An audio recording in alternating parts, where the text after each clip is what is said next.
Good morning, everyone. Before we start our program, we just have some reminders for a smoother and more enjoyable experience of the event. Please note that the event is being recorded. Kindly be mindful of your microphones and video cameras throughout the program. We recommend to use the side-by-side with speaker option view for a more pleasurable view of the program. And lastly, you may use the chat for your questions and comments. So with that, I turn the floor over to our MC for this morning, Dr. Nikki Carcy Cruz. Good morning, Nikki. Good morning, Chris. Good morning, everybody. Thank you for being here with us. This is the 2023 AUN-EEC Conference on Ecological Education and Culture. Our theme this year is communing and reconciling with nature. We start with an invocation to be led by Father Joseph Echeverria of the Society of Jesus. He prepared something for us, and we will play it. Let us all put ourselves in a quiet and calm and meditative mode.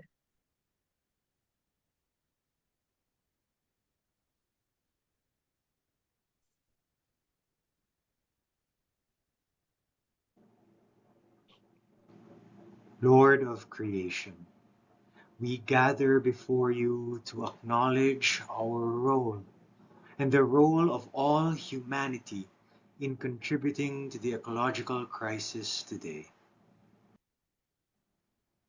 With contrite hearts, guide us to listen and share and dialogue how best to move forward for the well-being of all peoples, especially the poor.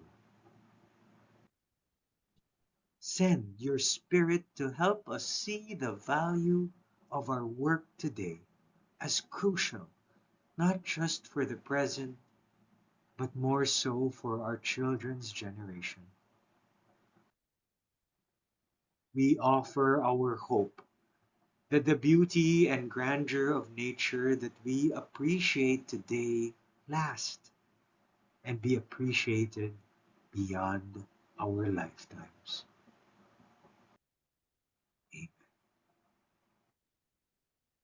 Thank you very much. That was Father Joseph Patrick Echeverria of the Society of Jesus. So to formally start our event, we would like to call on, or I present to you, the Executive Director of the ASEAN University Network, which is an intergovernmental organization under the ASEAN Secretariat. Many of us, of course, already know Dr. Choltis Diratiti, but he really doesn't need an introduction. But for those of us who are new and joining us for the first time, Dr. Choltis is a lecturer of politics at the Faculty of Political Science from Chulalongkorn University in Thailand. He's joining us from there. He has worked for ASEAN University Network for so many years, since 2009, where he employs his experience on public sector strategies, policy consultancy, and human resource development to the work of regional and multilateral cooperation among universities in Southeast Asia. Let us all give a virtual round of applause and welcome Dr. Choltis Diratiti. Dr. Choltis, please, for your welcome remarks.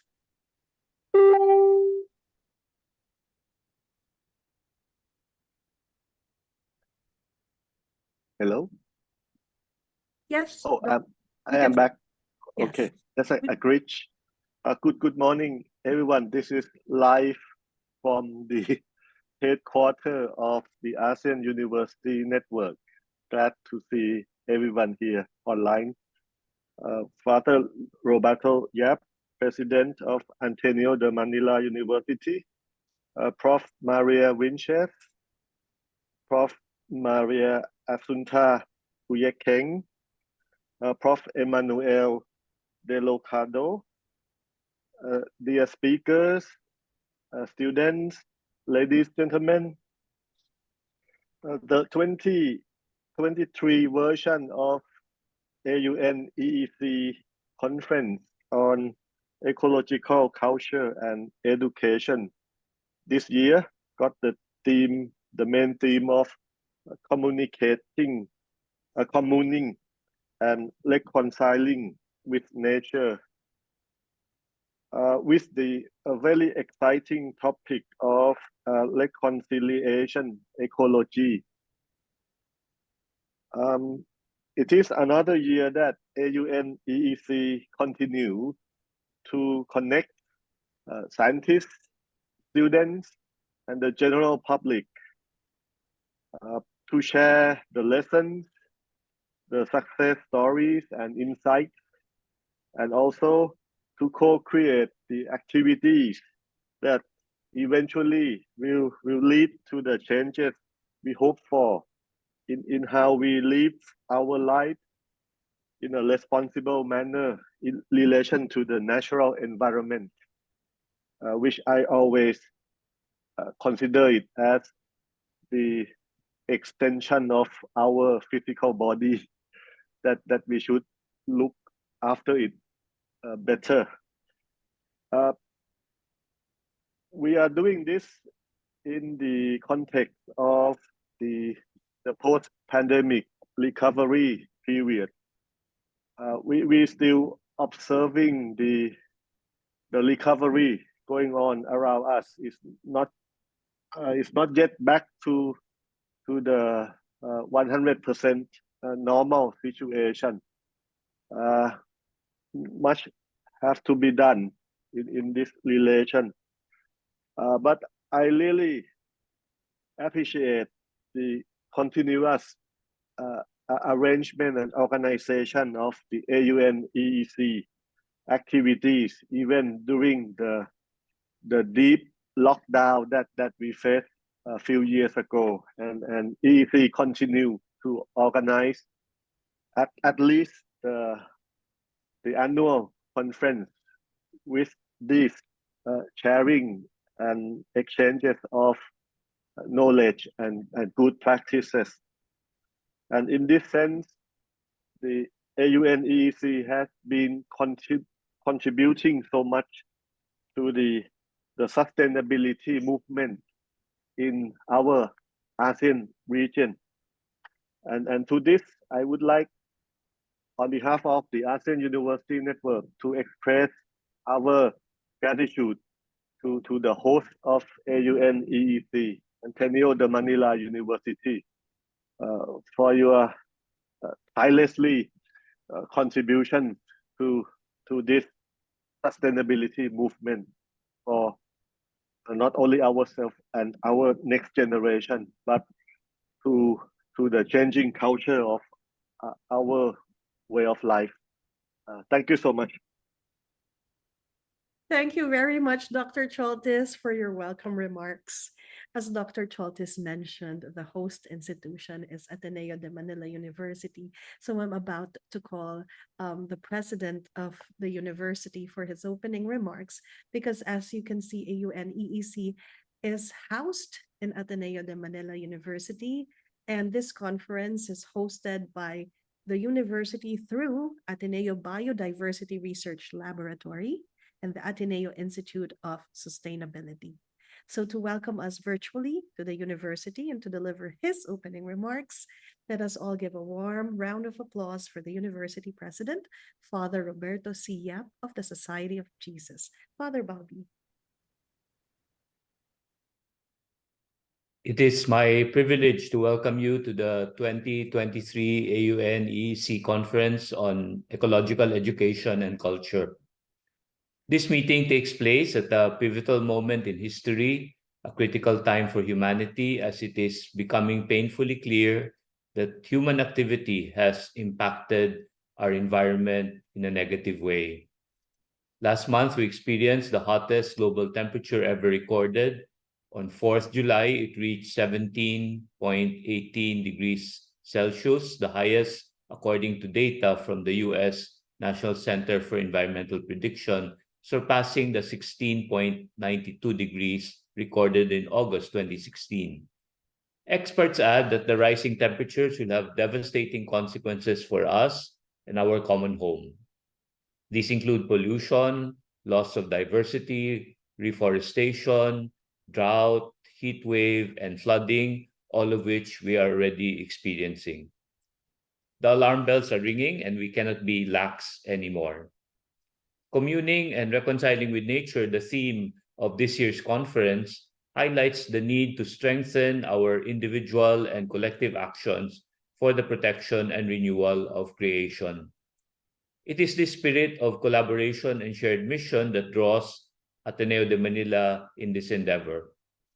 Throughout its history, Ateneo has been at the forefront of pursuing social transformation through education, formation, research, and social engagement. The same is true today, and even more so. It is imperative that Ateneo and ASEAN universities come together. ASEAN universities can and must work together to tackle the world's wicked problems and ensure that our actions and concerted efforts are tailored to the needs of the vulnerable, excluded, and marginalized communities. Since its inception in 2018, the AUN-EEC has been cultivating the mindset and competencies of the young generation on environmental conservation and preservation through ecological education and culture. This conference is crucial because it reminds us of our shared responsibility for our common home and for one another. As Pope Francis said in his 2015 encyclical Laudato Si, concern for the environment thus needs to be joined to a sincere love for our fellow human beings and an unwavering commitment to resolving the problems of society. Let the words of Pope Francis guide us as we listen to each other, learn from each other, and work together to make the world a better place for all the creatures living in it. I wish you all great success at this conference and in the work ahead. Thank you very much and good morning. Thank you very much, Father Bobby. So we're going to kick off with a tradition, one that will make us all smile, and that is to start with a photograph of the group. We have a book, bookend our experience. We start and we end with a group photo. As Dr. Cholte said, we co-create not just things, but moments. And as Father Bobby said, let's listen to each other. Let's start by seeing each other. So Chris, you will guide us through the picture taking process, but I invite everyone to not just turn on your cameras, but please put on your smiles. And this is really for posterity. We hope that through the years, we keep looking back at the pictures to see that we were all here together. Chris, can you walk us through our picture taking, please?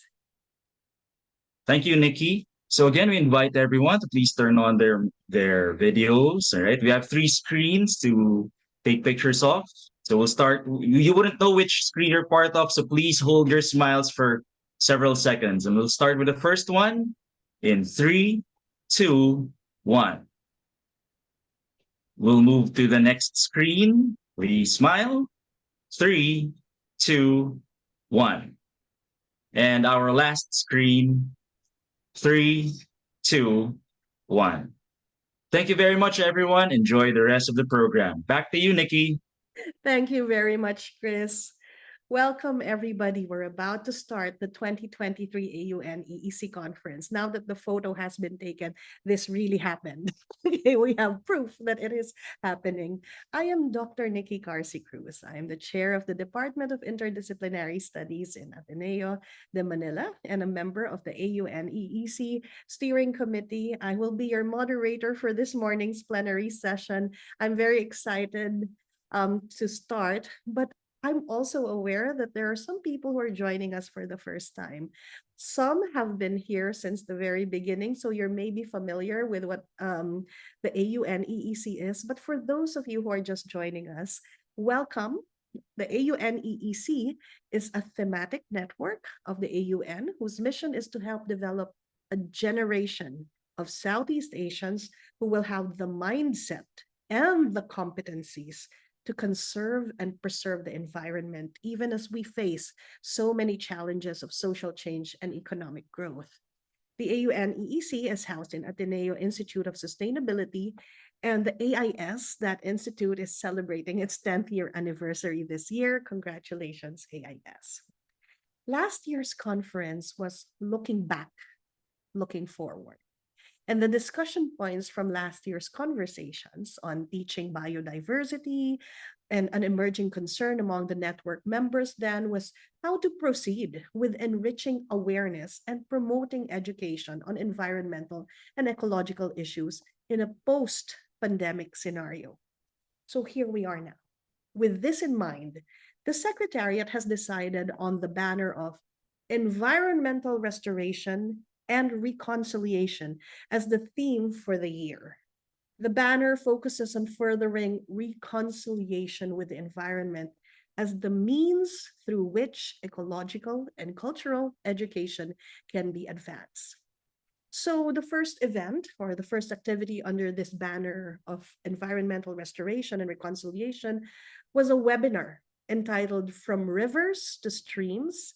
It was a situationer on ASEAN ecosystems and environmental communication. This was held last April. That webinar depicted the bleak and challenging state of the environment and biodiversity in Southeast Asia, as well as the impediments in the trends and approaches on how the region relay the state of our ecosystems to the general public. The webinar created an impression that our ecosystems are in a precarious state, especially as an outcome of human activities, but there is a strong sentiment that humans are in a position to mainstream environmental awareness and ecological communication. All hope is not lost. Coming from the elucidation of those problems that we are facing, we now go to the second event, this conference, the environmental restoration, the second event under the same banner. This conference is, now that we know the situation in Southeast Asia, we explore how we will approach these issues, how we will approach these problems. And so the framework of reconciliation ecology is seen as a paradigm that will allow us to address these problems. In his seminal paper on reconciliation ecology, for those of you for whom this term is new, let's go together and look at a quote from Rosenzweig, who said, and we can read it together, rather than insist on protecting habitat from human use, reconciliation ecology works in and with human-dominated habitats that cover most of the terrestrial surface of the Earth. Reconciliation ecology gives us the realistic hope that we can prevent most losses of species.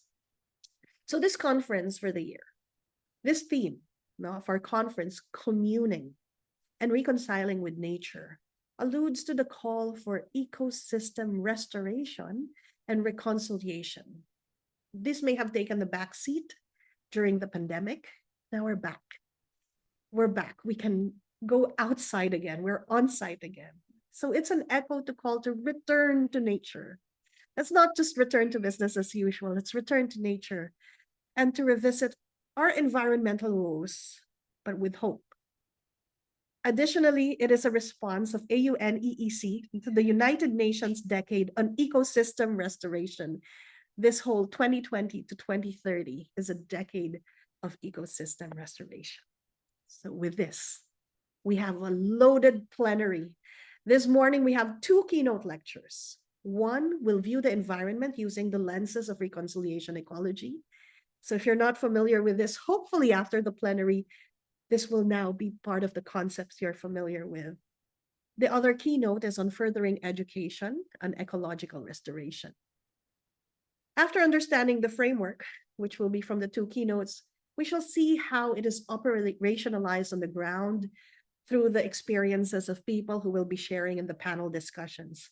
We have 3 panelists to share their lived experiences and the lessons they learned from their practice and from the field of reconciliation ecology. And then we will have a noon break. After lunch, we will have 4 parallel sessions covering an array of topics. AUN-EEC is happy to report that we have received this year a record high number of submission of abstracts for the parallel sessions. We expect that what will be shared in the parallel sessions will be factual, data-driven, evidence-based information, but The AUN-EEC also puts a premium on ecological education, which stresses that the language in which this data is presented should be engaging and should be easily understood by the general public, regardless of nationality. So I hope that anyone who joins the parallel sessions later would really feel that they are engaging and in getting into the topics. Please don't be scared of titles that seem too scientific. Effort will be made to get people to participate, and dare I say it, fall in love with our topics. So the fourth annual EEC conference, that was organized, I think there are tiny little logos on our screen, the background. If you can't see them, they're tiny. The logos there are for the Ateneo Institute of Sustainability and the Ateneo Biodiversity Research Laboratory. Because the people who organize these events, they are here, they're around. The members of the teams of the Ateneo Institute of Sustainability and the Biodiversity Research Lab are on standby to attend to the needs of all of you, our speakers and participants. Feel free to message on the chat box, either privately if you have any questions, any concerns, or you're not clear on anything. They're just ready to support and help. So with that, we have an overview of what's about to happen. Let's get on to it and start with the first keynote speech this morning. I'd like to read to you an introduction of our first keynote speaker. The first keynote will be viewing the environment using the lens of reconciliation ecology. For some, reconciliation ecology is a fresh take on environmental protection. And AUN-EEC believes in the fresh ideas and perspectives from the youth on how to approach the wicked problems of this planet. So our first keynote speaker is a dynamic youth leader who has immersed himself heavily in the interdisciplinary fields related to ecology. Our first speaker is Benjamin Ong, who is a PhD candidate at the University of St. Andrews. And he's joining us from the other part of the world. It's 2 a.m. I think. Thank you for sacrificing your sleep to be with us this morning. His research lies at the intersection of urban ecology, environmental education, interdisciplinary action research, mostly based out of the Rimba Ilmu Botanic Garden in Kuala Lumpur in Malaysia. He is a co-founder of the Urban Biodiversity Initiative, an independent collective for urban nature research, conservation, and education. He was head of exploration at the UNDP Accelerator Lab in Malaysia from 2019 to 2022, and an applied imagination fellow from 2021 to 2022 at the Center for Science and the Imagination in Arizona State University. He's also a poet and a photographer.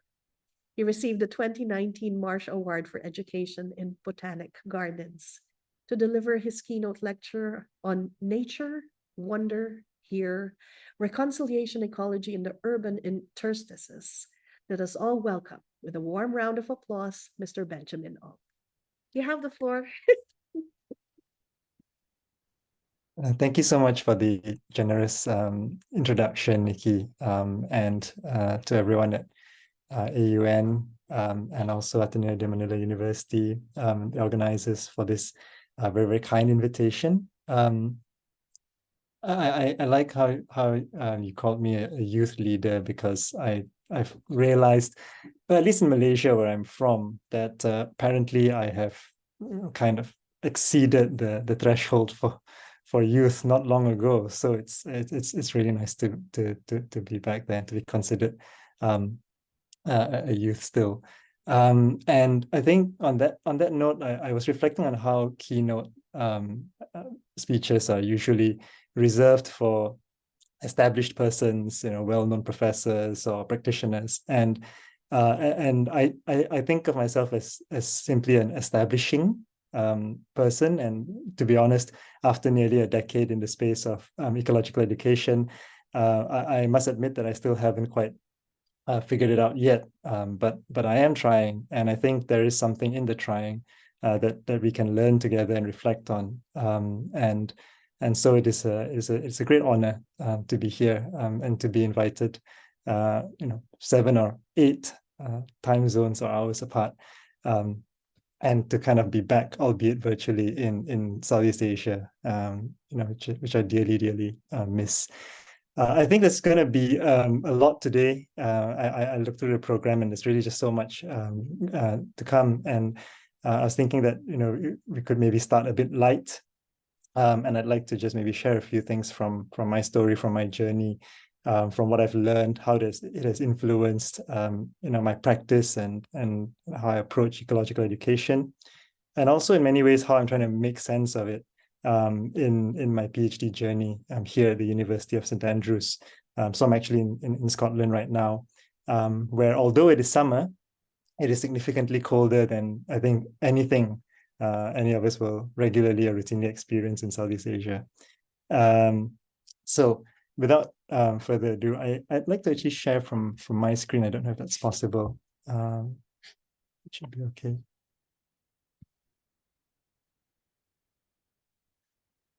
We've done this so many times, I think, ever since the pandemic, but I can never quite tell if We can see.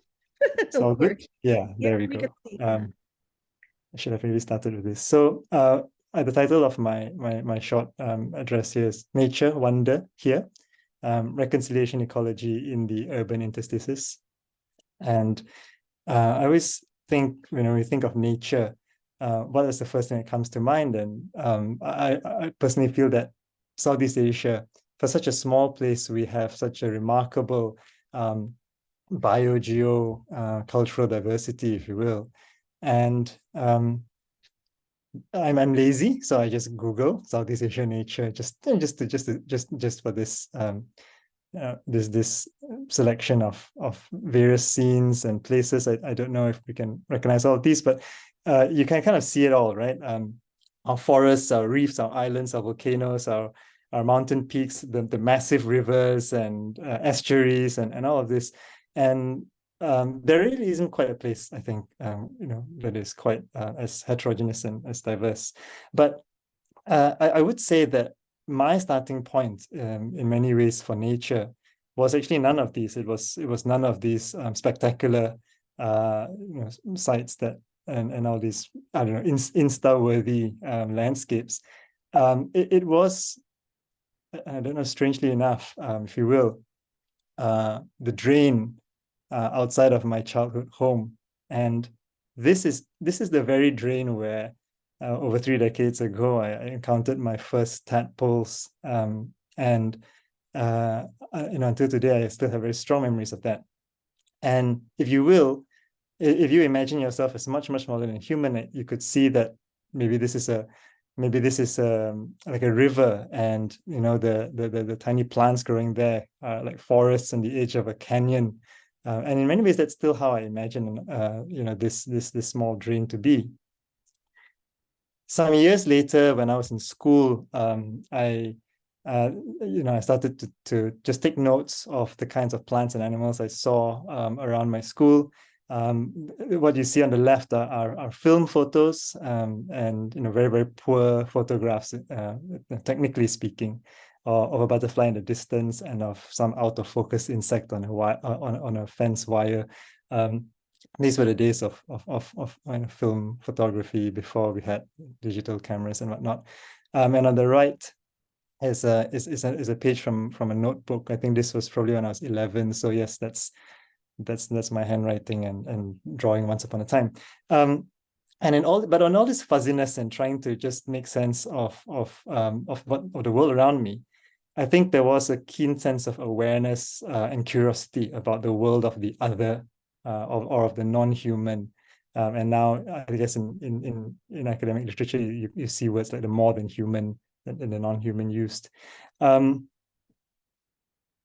Eventually, I found my way to UM, or University Malaya, in Malaysia, where I studied ecology and biodiversity in my undergraduate years. And sometime after that, I returned to start and manage a campus sustainability living lab called the RIMBA project, that was focused on biodiversity, especially in and around the campus. And this was based in the Rimba Ilmu Botanic Garden in UM. So what you see here is the University of Malaya campus on the left side of this Google Maps screenshot, and this bit of chunk of green is the Rimba Ilmu Botanic Garden that spans something like 60 hectares, 150 acres.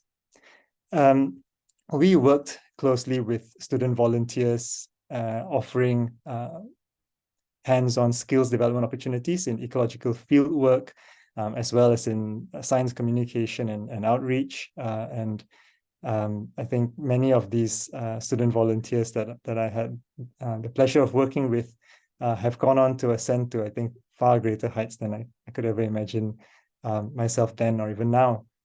So just, very proud to see that growth. But I think most significant to me in that process was actually our work about 10 years ago in a residential neighborhood known as Section 12 in Kuala Lumpur. And this is very just adjacent to the university. And it brought us very close, I would say, like nose to mandible, with a lot of life that generally is under the radar in the city. And this was like everything from bats, raptors, fireflies, that were all there just right next to us in the city. And we found trees, as you can see, it's much larger than we'd have imagined in a residential area. And I remember this quote from the IUCN, or International Union for Conservation of Nature, in their guideline on urban protected areas. And the quote is, "The wildest and remotest places on Earth will be protected only if people care about nature where they live." And the reality is, this where they live, where we live now, actually for more than half the world, as many of us know, is actually in cities or in urban areas. And in Southeast Asia, that proportion is growing exponentially each day, as almost all countries in Southeast Asia are undergoing rapid urbanization. So nature is not just something that's out there, far away from us. It's everywhere, and we are part of this very, very complex system. Now, I'd like to just take a bit of a diversion from all these big, important ideas, if you will. In 2018, two significant births happened. On the left is a photograph of my elder daughter, who was born 5 years ago. The second birth was of the Urban Biodiversity Initiative, or UBI, which is a sort of an organization for urban ecology research, conservation, and education that I co-founded with my friend and ex-coursemate Thierry, who you can see in this photograph. And this photo was taken, I think, in 2012. So yes, that person is me, or a past version of me at any rate, on the right. And we incorporated our learnings over the years, our passion, our curiosity, our formal training in ecology, our experience in ecological education over half a decade into UBI. And one of our flagship programs, our signature programs, is called the Backyard Explorers, and it aims to bring people, usually families and children, to exploring the urban interstices. It is many ways based on this book that I published, was it 5 years or 6 years ago, called The Backyard Before You, that was in turn based on some of those explorations that we did in Section 12 in and around the university campus way back then. And one significant thing about, I think, especially working with children is learning to see things from their perspective, from the height, actually, of a child. We are all familiar with tree planting, for instance, but I think the one thing that I realized is that sometimes trees are just too big. They're so huge, and you look up at these really tall and massive things. And so we changed our perspective to think about the lowly things that are between the big superstars, the trees and the parks. What about the shrubs? What about the small little plants that are barely a foot high, growing all around us? Instead of talking about the massive rivers, what about the drains and the canals? And if we change that perspective there, sometimes you realize that that the things in between, are no less important than the big monuments that we often focus our environmental efforts on. Eventually, that journey brought me back home brought me back home to that same drain as we actually found ourselves moving back to my childhood home a few years before the birth of my daughter. And I'd like to share this quote from T.S. Eliot, one of my favorite lines of poetry. And it says, "We shall not cease from exploration, and the end of our exploring will be to arrive where we started and to know the place for the first time." I'm not quite at the end of my exploring, but it was a bit of coming full circle, and to see that place again, and this time to see it with and through the eyes of my daughter at that time. We were there during, when COVID hit, and during many of the pandemic-induced movement restrictions, the lockdowns, as we now remember them. We took some walks in our neighborhood when we could. We couldn't go very far. And we noticed that there were a lot of these guerrilla gardens, as you may call them, or just informal planting happening around. I mean, in general, in Malaysia, you do see in cities a lot of informal planting of veggies and fruits and so on. I don't know how it is in other Southeast Asian cities, but I imagine that this may not be too alien a sight. But it really compounded during the lockdowns because people couldn't go very far. And you can look at this in many ways. Was it an attempt to supplement food in the wake of global supply chain disruptions? Was it an urge to reconnect with nature in some ways because we couldn't go to the usual forests or parks that we would normally be in, or the marine sites? Was it just an excuse to get outdoors and kill boredom? I mean, the reality is we don't really know. But what was quite clear was that on the one hand, this informal planting, it kind of went against the norm of urban landscaping, where we expect things to be quite neat and tidy. But it was also, in my opinion, a nuanced expression of what we can see as a sort of community, a multi-species community, where people co-created a kind of interesting hybrid habitat with urban wildlife around us. And so I think, if I were to sum up the reflection of all those, these years and this whole journey of exploration that has come to influence how I see ecological education and communing with nature. I think we can think about it in these 3 C's, and it's about curiosity, so being attentive with all our senses and also with our emotions. It's about community, but not just people or natural ecological communities, but in the very multi-species sense of acknowledging the other. And part of that is recognizing, I think, that sometimes we think, did nature restoration take a backseat during the pandemic? In my opinion, it didn't, because nature never stopped.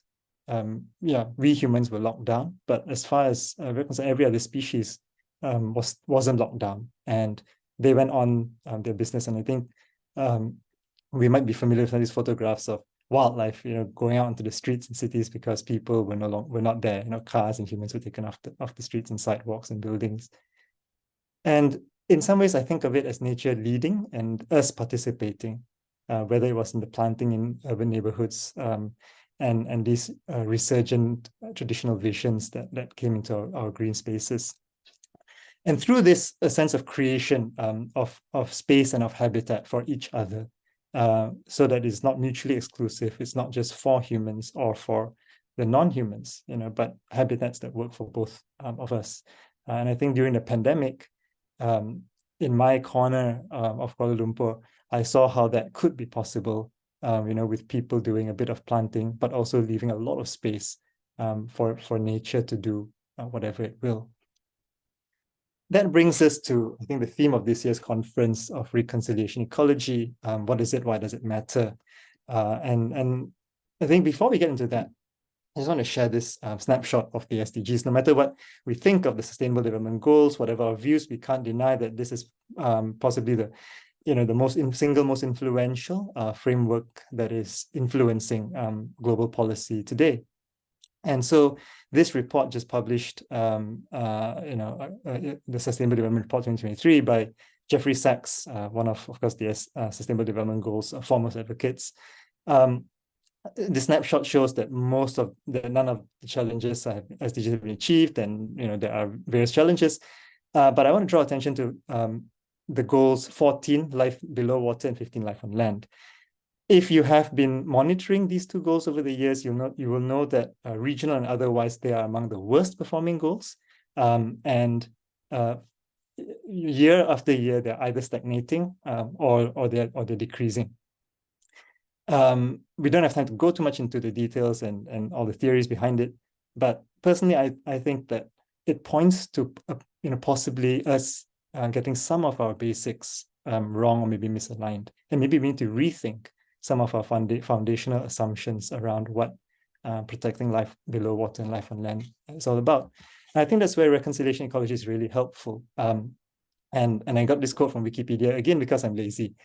These are things that PhD students should not be doing, right? But the book by Michael Rosenzweig that Nikki quoted from earlier is seen as one of the starting points of reconciliation ecology, and it's really the branch of ecology that looks at ways to encourage biodiversity in human-dominated ecosystems. It's based on the premise that we can't protect nature through nature reserves or by just setting up boundaries around areas because there's just not enough land on Earth. And therefore, we should look at ways to increase biodiversity in human-dominated landscapes, among which, and perhaps most notably, are cities. Now, I won't assume that everybody has a background in ecology, but for decades now, nature and biodiversity conservation has focused on identifying and protecting species and habitats and ecosystems. We apply labels like native, non-native, invasive species. We monitor endangerment and rank species on the IUCN Red List, among others. We are all familiar with marine and terrestrial reserves. And as urban populations grow, especially also during the pandemic, we've also had this, I suppose, growing awareness of and advocacy for urban green space, whether they are parks or gardens or forests, riverine, coastal areas, depending on whether cities are in the middle of some landlocked area or by the sea. But there are two things. One, there's a simple math that you can only protect so much. If you make something constant, you fix something else has to budge.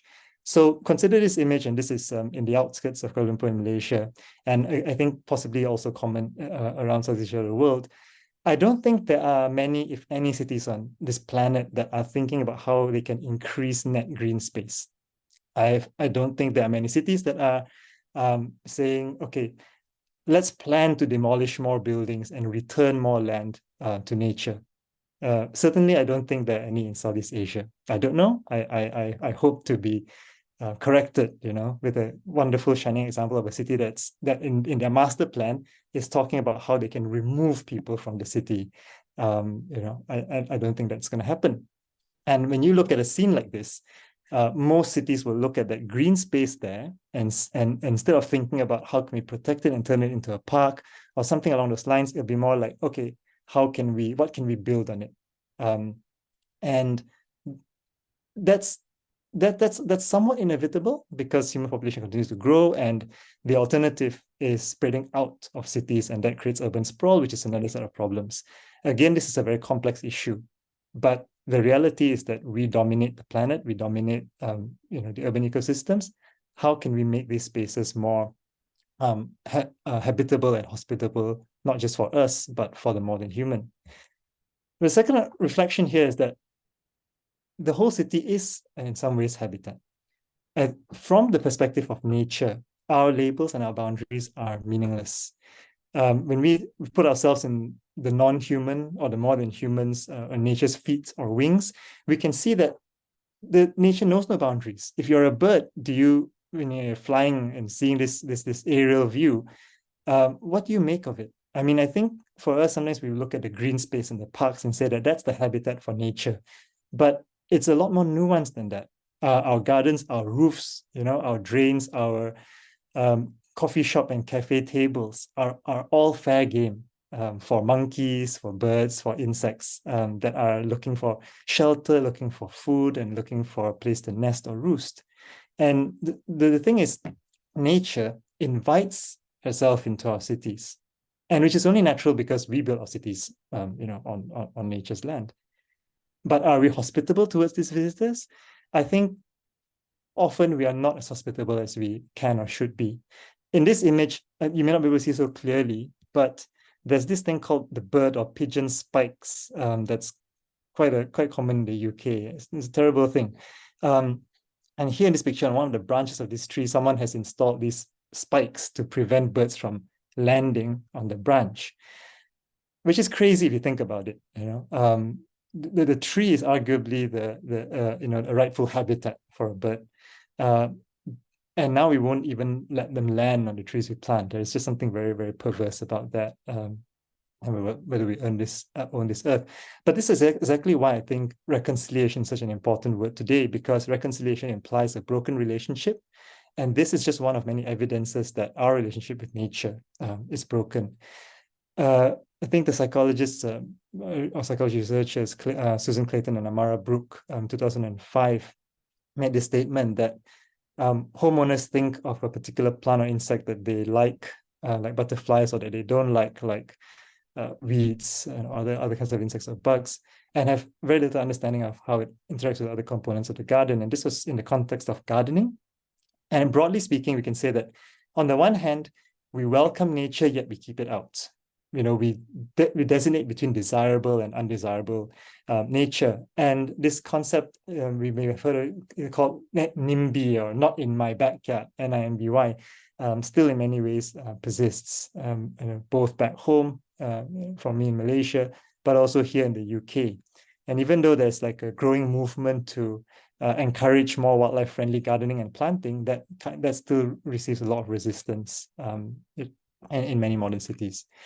So if we begin with this premise that ecological education should aspire towards care for our common home, and we've heard this said, for instance, in Pope Francis's encyclical from 2015, Laudato Si, and also in many other forms of expression, then through a reconciliation lens, I would argue that ecological education's mission or raison d'etre should be about overcoming this otherness and this separation from people and nature.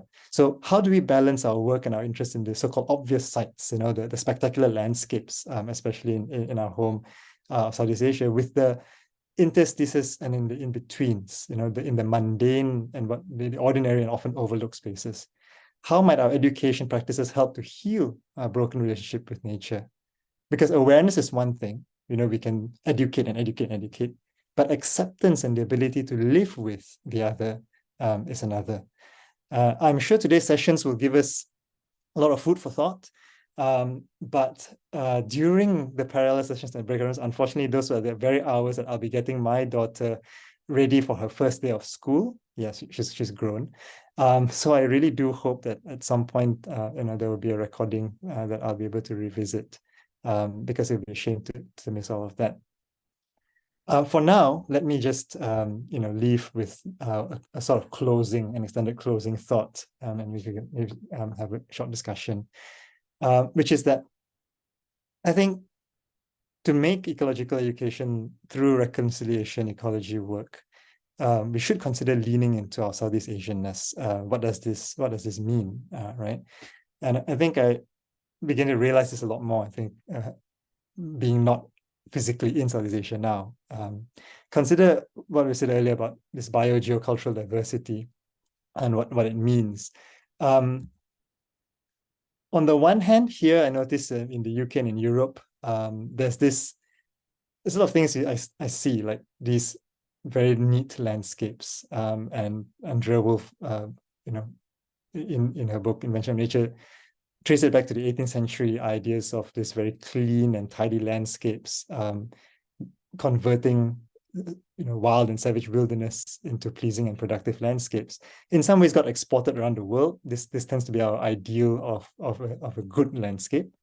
And on the other hand, there's also this idea that you see a lot of museums in the West, a lot of these animals preserved, for example, specimens. What I see here is a certain kind of fixing or preservation of nature, something that is fixed, something that you don't disturb. And not something that, in some ways, the scientific enterprise on which our knowledge and our practice of conservation today is based in a way on this dead nature, shipped specimens that have been taken back over the centuries. And whether consciously or not, I think this idea has created a notion that nature is somewhat static and something to be preserved instead of, being allowed to evolve. And I think this stands in stark contrast to our experience every day of nature around us. And during the pandemic, when I really listened to birds around me, I noticed, and this is something that Ferry, my colleague and co-founder of UBI, as I mentioned earlier, said, "You ever noticed that the English names of some of these animals tend to be very visual? Spotted dove, white-breasted water hen, because, well, maybe in some ways the European scientists first encountered these species as preserved specimens, dead, shipped back to Europe. But in Malaysia, we call these two birds tekukur and ruak-ruak, which is actually the sounds that the birds make. And they're named after the sounds they make, which is something that you can only know if you know the animal in its living form and not its dead form. So let us ponder this question. What sort of knowledge, what sort of learning and education proceeds from the dead, and what sort might proceed from the living? How are they similar and how are they different? Because I think in Southeast Asia, we live among living landscapes. Something like this would be, by the standards of industrial Western landscape, considered to be untidy, considered lazy landscaping. But as we saw from the multi-species perspective earlier, these landscapes are in fact teeming with life, and they're busy, they're full of biodiversity. And they invite us to listen, to feel, to touch, and to taste. We've always been civilized. It's just that our civilization, includes a mess of life-giving shrubs and herbs, which have given us things like our incredible diversity of food. And I'm sharing this only because I wish I were able to just walk out of my house and down the street and eat these kind of things, which I'll have to wait for a while, until I'm done with this and return home. But we've always been a really invitational culture, I think, as Southeast Asia, very warm, very welcoming, very hospitable. And food is linked to our rich biodiversity. It also represents this, community and welcoming spirit. This photo on the right is a photo taken after our field work, back when I was working with the volunteers at Rimbalmu at the Botanic Garden. And the diversity of condiments on the banana leaf rice that you see there, I think is possibly even greater than kind of food that I see on a regular basis over here. And this is one of the best parts, I think, of that field work. So in light of all this, I'm taking my own ecological education practice in an experimental and a fairly embodied direction. This was a project that happened last year, the last thing I did at the Botanic Garden before coming to the UK. It's called Imaginasi, which means imagination in Malay. Nasi also means rice in Malay. So we use rice as a kind of canvas for reimagining our relationship with nature through food. And we were coming out of lockdowns, and I was just hungry for this experience of embodied learning and shared experience. And I was keen to question and challenge some of the rules we've taken for granted, like, don't touch, don't eat, and so on. So we had these cooking sessions, foraging sessions, where we just explored everything from indigenous food and forest plants to the wild edibles growing all around us in cities. And yeah, so we experimented with food from the past, food from the future, and that kind of opened the door into rethinking about how we relate to nature, whether in cities or further away from it. In closing, I just want to, and it's a bit wordy here, but I just thought maybe, we can use a few words. I've often sensed an ethos of prohibition, both in landscape and conservation. It's a lot of like, do not touch, do not eat, do not take, do not hunt, do not collect, keep things there, keep us out. And I think this separation is possibly more harmful than helpful in some ways. I think there will always be a need for restoration and always be a need for protecting spaces. But I think one aspect of reconciliation as we move forward in a so-called post-pandemic world may be to move away from, or at least to balance out that prohibition with something that's more invitational, to rediscover things that we may have forgotten or abandoned in our modern industrial urban societies. And to do this through interdisciplinary and embodied learning, to root it in culture, community, and history, in indigenous and vernacular knowledge, of which we are full and abundant in Southeast Asia, in experience and in feeling, and above all, in imagination. An ecological education that awakens curiosity, nurtures multi-species community, and helps us create this shared habitat. And in so doing, I think that notion of that ethos of reconciliation can heal what is broken, and enable us to truly and effectively care for this common home that we share. I don't know, I think I've gone a bit over, but thank you so much. Oh, And, that's fine. Thank you very much. So I'd invite the audience, you can choose to raise your hand if you want to speak directly, or you can type in the chat box. If you have a question, I can read it for you, or you can give it as a private message to me if you don't want to do it to the whole group, and I can also read that in private. But let me start off our conversation. And Chris, please alert me if I'm not seeing a raised hand or if I'm not reading something from the chat box. But you know what, Ben, you started with the drain, which is called for us a canal, or the things my mother used to prohibit me from playing in, because what you see as tadpoles is also the place where mosquitoes breed and where you can slip and fall. You are right about that ethos of prohibition. And of course, school settings are places where they really value the safety of students, right? And so this is a very tricky proposition, especially in educational institutions.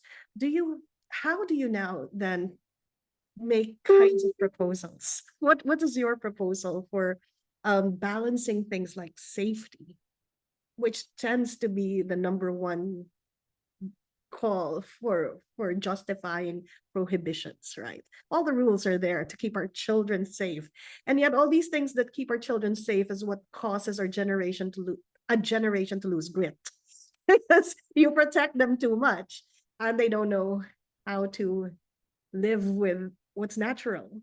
Any thoughts on that, then?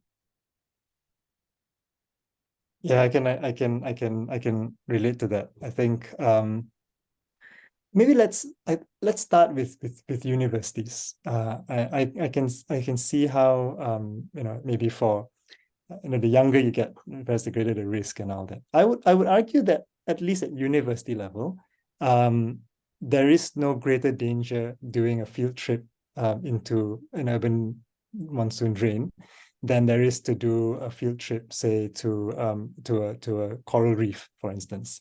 The same kinds of health and safety evaluations and assessments would still have to be undertaken, and I'm all for that. I think universities have these committees and these protocols in place to assess the dangers and then to have mitigation strategies in place. And I think as long as we follow those protocols, I think there is a structured way to approach it. So, for instance, like even when we're doing field work, we would assess, and of course, all of this would be informed by people who do field work routinely in these spaces. Assess the potential dangers, of course, have health and safety briefings, ensure things like first aid resources are available, emergency resources. In fact, I would argue that it's possibly even safer to do field work, in these so-called dangerous urban habitats than to do it in remote habitats, simply because we are much closer to hospitals and that's true. Now we can make the argument that it's even safer, and you're right. But more than just the practical aspects of it, I think that one of the things you pointed out is that we have a binary opposition of what's desirable and undesirable in nature. Pests, undesirable, kill them all. And then but then some pests are part of the ecological balance they're not pests. So now we really have to ask the question also of how do we overcome those binaries? Those are things that we need to unlearn. That is part of the ecological conversion or cultural conversion in our minds. You said there's a brokenness that needs to be bridged. And I think that you were so used to binaries, landscape versus wild. And so we invest in grass cutters and we invest in hedge trimmers so that everything, that's part, I think, of a colonial heritage, because that's status, that's power. The garden architecture is an ability, it's a display of an ability and a kind of it legitimizes, it's a stature, it's something. So how I mean, even in a university setting, I can imagine that even proponents of green spaces have ways of imagining those green spaces in particular ways. And even that is debatable what those green spaces are.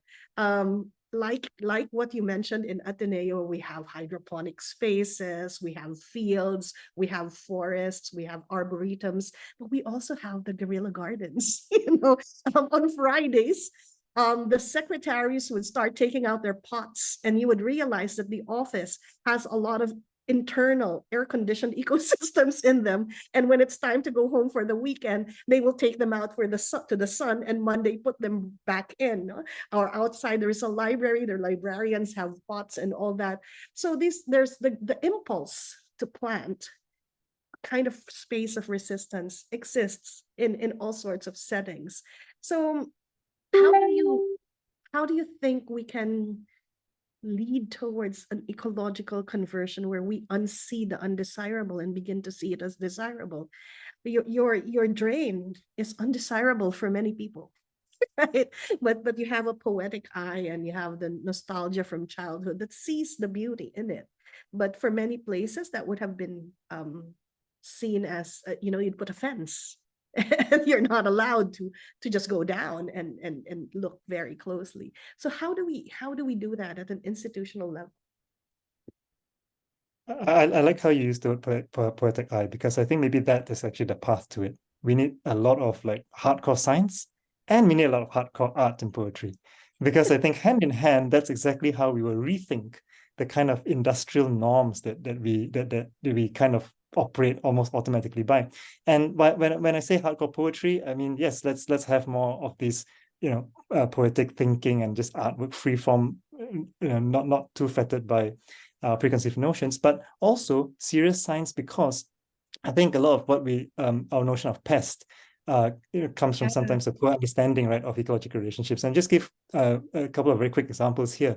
For instance, I know that a lot of people don't like frogs, for instance, in the cities. And I've received various requests in the past, and people asking, how do I get rid of the frogs in my garden? And I say, well, do you prefer to have mosquitoes instead? Because frogs are part of the predatory community that actually feeds on mosquito larvae in water. And so that, oh, okay, I didn't know that. And things like what's undesirable, for instance, let's take snakes. In University of Malaya, we had this observation that when the tall grass was cut, the snakes would come into the buildings, and when the tall grass was left, the snakes would have their habitat. So actually, in some ways, the habitat you create actually enables other species to coexist in peace with you. And like I said, it's part of understanding how the species around us are beneficial. And some people don't like flies, for instance, but we say no, but flies are part of what pollinates mango trees, for instance. Or people don't like bats, and say bats pollinate durian. And if you like durian, then you've got to like the bats as well. So it's a process, but understanding how a lot of things that we like depend on things that we don't like. And I think perhaps nowhere is this more evident than in actually the butterfly life cycle. A lot of people will say they like butterflies, but they don't like caterpillars. But if you don't have caterpillars, you won't get butterflies. Well, I don't know. As a father, I could say that I don't like a lot of how my children behave, but it's also, I think, being humble and recognizing that we were all, whatever we may contribute to the world today, we were all probably bratty, annoying, kids, at one point in our lives. And I think that puts things into perspective. Yeah. As you were talking about pests, in the chat box, Gina Valderrama of UP was talking about pests as being part of the ecology. And that's why in their practice in UP, the weeds are one that makes the soil healthy. And that's why they are left to grow. And she also says that's why nature is supreme goodness. And she puts there, thank you, God, which reminds me of a comment that I wanted to make on when you said we should lean into our Southeast Asianness. And I think that Southeast Asians are very spiritual, or by that I mean that they still, there's sacredness that abounds even in the urban landscape. I just went to an AUN-QA workshop in Bangkok recently, and I just had to stop to look at a very beautiful tree that was dressed. And still, there are still signs that people in the city and people in rural areas still subscribe to the same belief of honoring the spirits of trees. So I was wondering, when you said lean into our Southeast Asianness, what were your thoughts on this Southeast Asianness? Oh, thank you so much for bringing that up. That's one image I didn't include in my slides, and exactly this thing that the sociologists, I think Daniel Gohoff, NUS in Singapore, they call it the sacralization of urban space, and there's this idea that yes, the sacred space is sacred, and that there are sentient living beings, and in Southeast Asia. And I noticed this more so than, for example, in Western ideas of non-human or more than human. For us, the more than human also includes, the spiritual plane or the spirit plane, as it were. You see it all over the place in different ways. This veneration of, spirits that may be living in trees, that may be living in a landscape, or even in the plants and animals around us. And there's a great diversity, as you rightly point out. Of various faith systems and cultural faith and belief systems. I'm not an expert in this, but I think that this is definitely an important consideration because it lends another dimension of value alongside, say, for example, what science can tell us about, material ecological value of plants and animals. It's just that we can't measure that using the tools of science alone, and therefore we need to, have room for those as well. From NUS, Zihan Jafar said, the silos of science and arts are man-made. Multi and interdisciplinary lenses are key to solving today's issues and problems.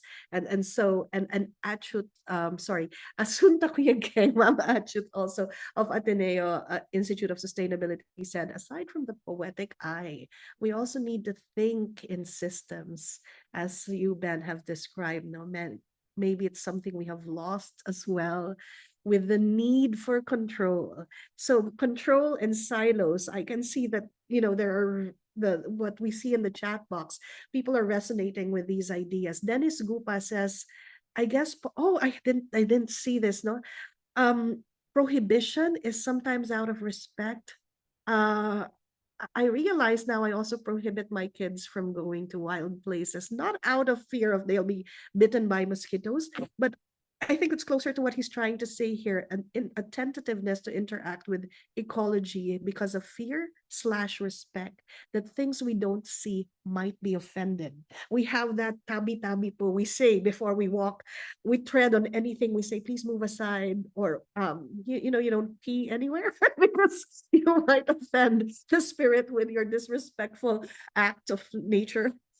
So he has a question, how do we engage our indigenous knowledge in ecological reconciliation? And probably we'll just take one more comment, and we have to close this soon. So Ben, yes, for that question from Dennis Gupa. Thank you so much, Dennis, for asking and bringing this up. One of the things I've most recently read is actually Greg Ellerman. This is a literature scholar, Greg Ellerman's book, Thoughts Wilderness, and this is something I learned from the poets as well.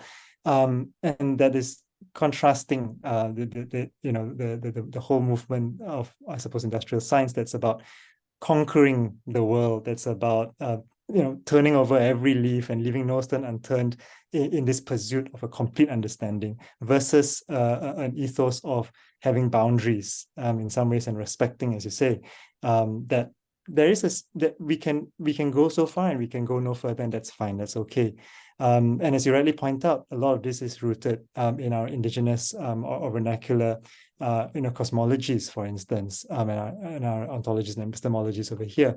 So I think that's definitely the way to lead. In hindsight, I wish that when I studied ecology at university, that we also had this component instead of just studying what is largely a Western scientific syllabus. And I think, I don't know what things look like today, but I believe that in every school department, every university course that teaches ecology or that teaches nature or environment in one way or another must also have a component, of the social and the cultural aspects of knowledge, and to critically reflect on I suppose the more Western scientific foundations that have led us to where we are today. So definitely that must be the way forward. And I think that's a big part definitely of leaning into Southeast Asianness. I know there's a lot of comments in the chat that we cannot address, but keep it going. I mean, the whole point of the keynote is just to provoke and spark conversation. Feel free to agree, disagree, and point in all sorts of various directions, because I think that's exactly what makes this such a beautiful space and forum for these discussions. So thank you so much for all the feedback, and keep it going. Thank you very much, Ben, for that keynote, and thank you everybody for joining in the chat. I'll end with reading Sel Ibita's comment. She says that spirituality is also an important part of the multi-species thinking, but we don't need to think in binaries of West and East, because meditation and mysticism traditions in both East and the West may be resources that we can tap as well. Thank you very much, Ben, for interstices and places of contact, interaction, interrelationships, and also bridging the binaries and crossing them and rethinking everything. Thank you very much also for starting with a sense of awe and wonder. That is really actually nature's natural power.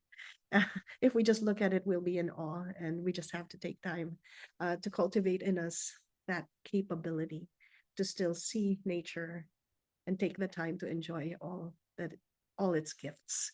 Thank you very much, Ben. And now we will move to our next keynote speaker for this morning. So our second keynote now is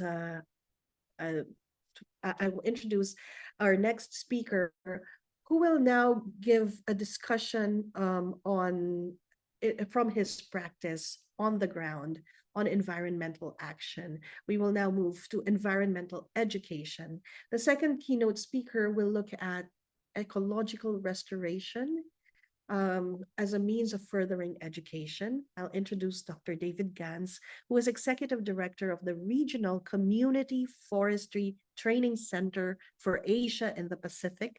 That is a long name, so we'll call it for short RECOF. You see, RECOF. I don't know if that's the right shortcut. David, please correct me if I'm wrong. RECOF. Just RECOF. You can drop the C. All right, just RECOF then. All right. RECOF, yeah. So he joined the institution at a key moment in its history when there was growing recognition that forest land rights of local communities are central to peace, economic development, and climate change mitigation and adaptation. Dr. David is a strong advocate for community forestry in the region and for path-breaking private sector models that respect local rights and deliver lasting and tangible benefits for millions of hectares of community forests in the Asia-Pacific region. He is a graduate of the University of California at Berkeley and Yale University. And aside from RECOF, Dr. David also held global roles as director with the Nature Conservancy, or TNC, and as technical officer with the United Nations Food and Agricultural Organization. To deliver a keynote lecture entitled Building Climate Resilience Through Forestry Education, RECOF's contribution to ecological education, let us all welcome with a warm round of applause the Executive Director of RECOF, Dr. David Gans. You have the floor, David. Thank you very much, and thank you for having me this morning. I'm always humbled to hear my own bio. I always introduce myself as an overeducated forester. When I say overeducated, I mean as the profession exists because of Western scientific norms. I think Ben used those words like Western curriculum. The reality is most of the forests of Southeast Asia have been managed by local people without forestry degrees. The ecological setting here has been manipulated or formed or co-developed, co-evolved with mankind from the very beginning. So trees, forests, ecosystems coexist with humankind. And we see a lot of synergies or symbioses between people and the environment. So what I'm going to actually be talking about is climate resilience, and my perception of what's needed or what's out there in terms of education, both in terms of adult education, but also in terms of primary and secondary school education. Ultimately, I want to give you some context on where I'm coming from. So besides just the higher education degrees, I went into international development about 20 years ago, understanding that climate change was really happening, despite all the people out there in the world that say it doesn't exist. And I realized very early on that I wanted to be a part of the solution, and that forestry or forests are a very important biome to help protect the carbon that forests store, but also to help build resilience of those communities that depend on those forest resources for their livelihoods. And that's a very important thing to recognize in Southeast Asia, is we do have a lot of indigenous peoples. We have a lot of local communities in different country contexts. We may not recognize, we as in the governments may not recognize indigenous peoples under the UN definition of indigenous peoples, but they might be called ethnic communities, or they might be called something else in a Southeast Asian context. But it's very important to recognize that local people and these indigenous groups have co-evolved with the forests, and the forests in many contexts also depend on people for things like pollination and distribution of seeds. So I took on a very early stance that for biodiversity conservation, we have to protect forests, and for biodiversity conservation to really make a headway in Southeast Asia or South Asia, we needed to work with communities. And this is why I joined RECOF as a younger man. I was here 25 years ago, before all that work with the Nature Conservancy and United Nations that Nikki just introduced. I started here as an intern, went off to do amazing things with other organizations, and came back to be the executive director 25 years later. So what I normally tell young people, especially those that are moving into the educational space, is please don't look down on your interns. Your interns may come back to be executive directors one day, as in the case of my history. But I wanted to touch on something that just happened to me also last week. Last week was the International Day for Indigenous Peoples on August 8th. And at the end of the week was also the International Day for Youth.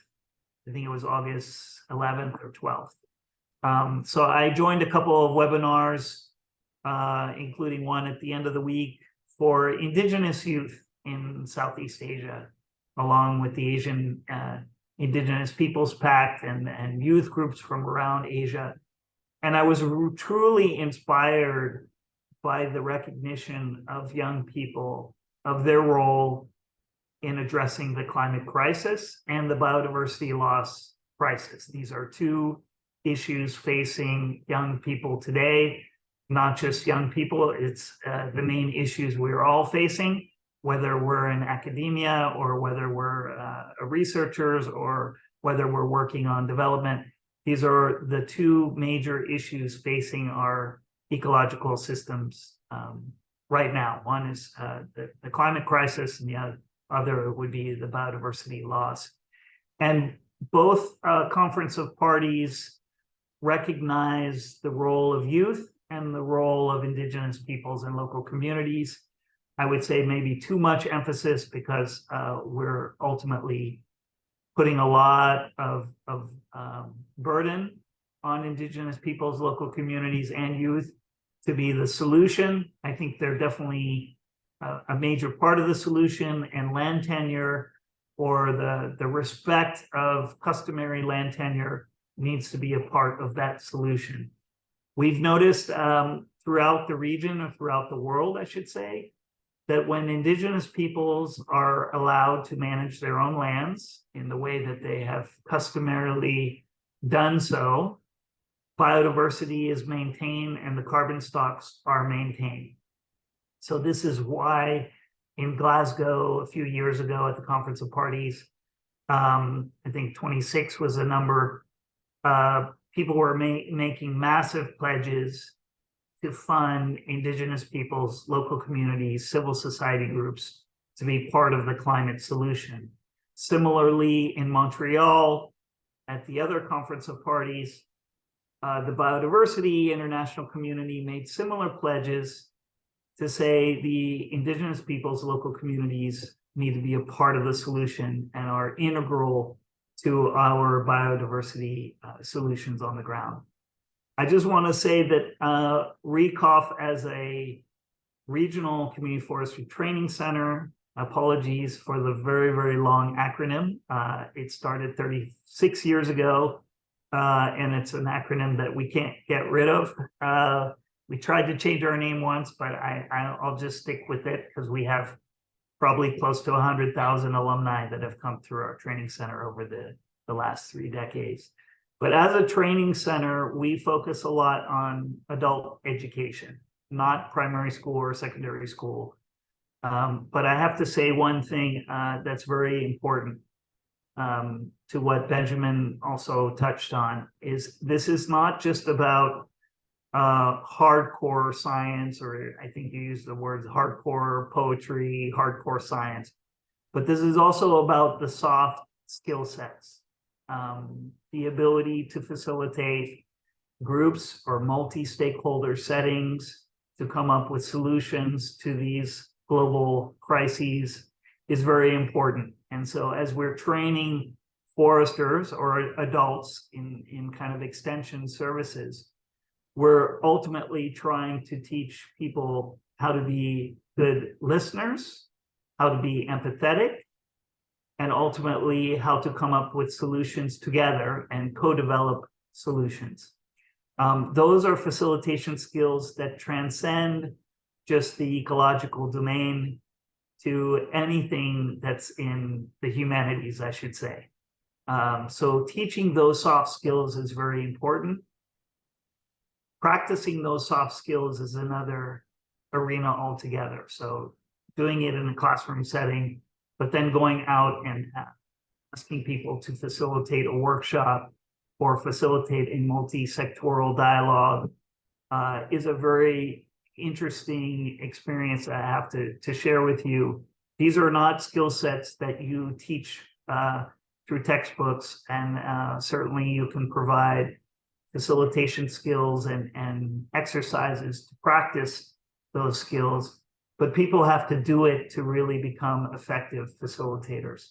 Similarly, with leadership skills, I think there are things we can do to promote the next generation of ecological leaders, climate change leaders, climate change resilient leaders within their communities or within academia. There's a lot of things we can do in the leadership space. But I think ultimately those leadership skills are cultivated. They're not taught. You can learn them from mentors, but you can also learn them from peers. These leadership skills are things that we certainly emphasize in a lot of our trainings. But ultimately, you become a good leader by working under a good leader or by learning from a peer who's a good leader or a good manager. I kind of view this very similar to parenting. Like there's lots of books on parenting, but you really don't know what you're doing until you do it yourself. So the same analogy, I think, goes for leadership. And ultimately, we need to see the next generation of leaders come up in this space. And I was very encouraged last week for the International Day of Youth to hear what they feel, to listen to them, I have to say that one of the take-homes that I got was that they feel the weight of the world. The eyes are looking upon them to be a part of the solution. And we, as the older generation, I don't really consider myself old yet, but I do have more gray hair than most of the folks on this webinar. The older generation owes it to the youth to make sure they feel that they're doing this with plenty of support.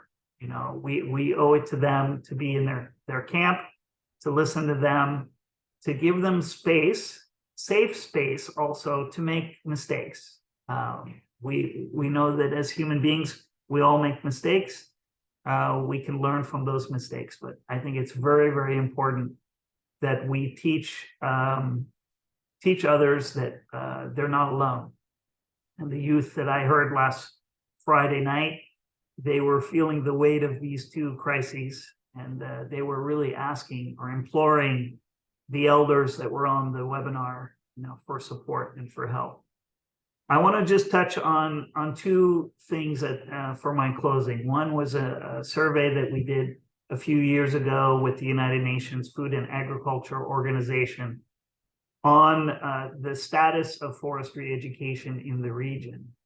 And this was a very important global survey, but our center as a regional institution took on the regional aspects for FAO and ITTO and several others that were involved in this global study.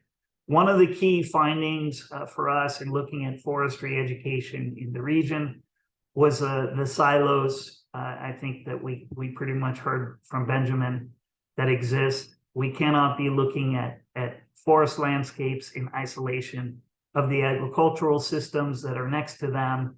We need to be looking at entire ecological systems or watersheds in a more holistic fashion. That was one of the key findings.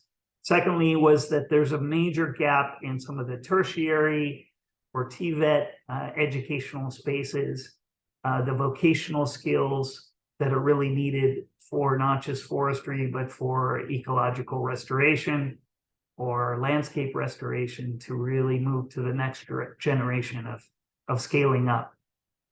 And I would say that that probably extends also to primary and secondary education. I think we do a very good job of teaching biology or teaching basic ecology to young people, but I don't think we provide them with enough space to view this as an opportunity for employment. And I'll call it the green skills or green space for the future economies or green economies that are developing. There's a lot of emphasis on things like plastics and on energy, and I would call it some of the very easy entry points for people to go in and make a living. But there's not a lot of emphasis on agricultural vocations or forestry vocations that are really working on the green end of the spectrum of the, I would call it the green spaces that are really important for our landscapes to remain green.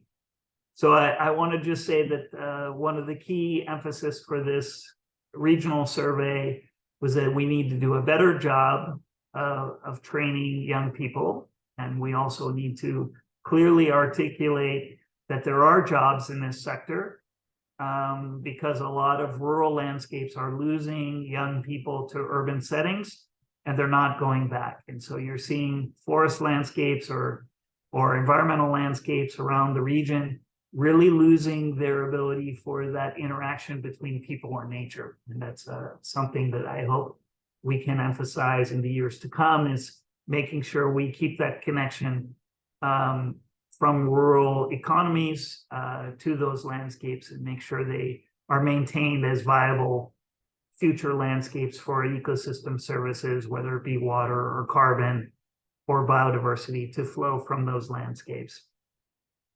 The last thing is a program that we started with the Swedish government here in Southeast Asia called the Explore program. This is where academics, many of which I think are on this webinar, can take part in an effort for regional research on forest landscape governance.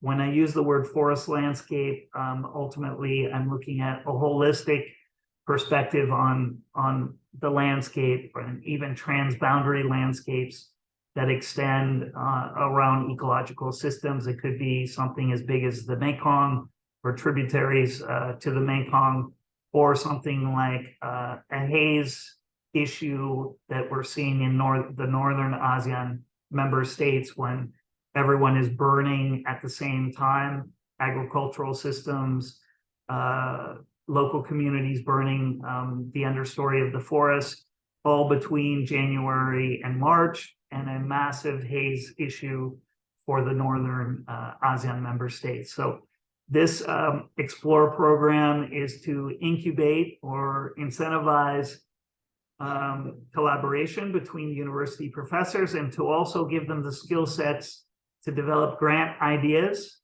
to submit concept notes, and then move from concept note to full proposals, get those research ideas funded, thanks to Sweden's investment in this region. We've had our first round in phase 1, which was the first 2 years. We're moving into a phase 2. This is a collaboration between RECOF, the Swedish government, and also C4ECRAF, which is part of the CGIAR, formerly part of the CGIAR system, based in Bogor in Nairobi. So if you're interested in that as a research community and would like to partner up with other members of the Southeast Asian community of practice around forest landscapes, the governance issues can be anything from climate change to gender equality to the soft end of the spectrum. The governance issues, I think, are massive. Again, to maintain these forested landscapes in a way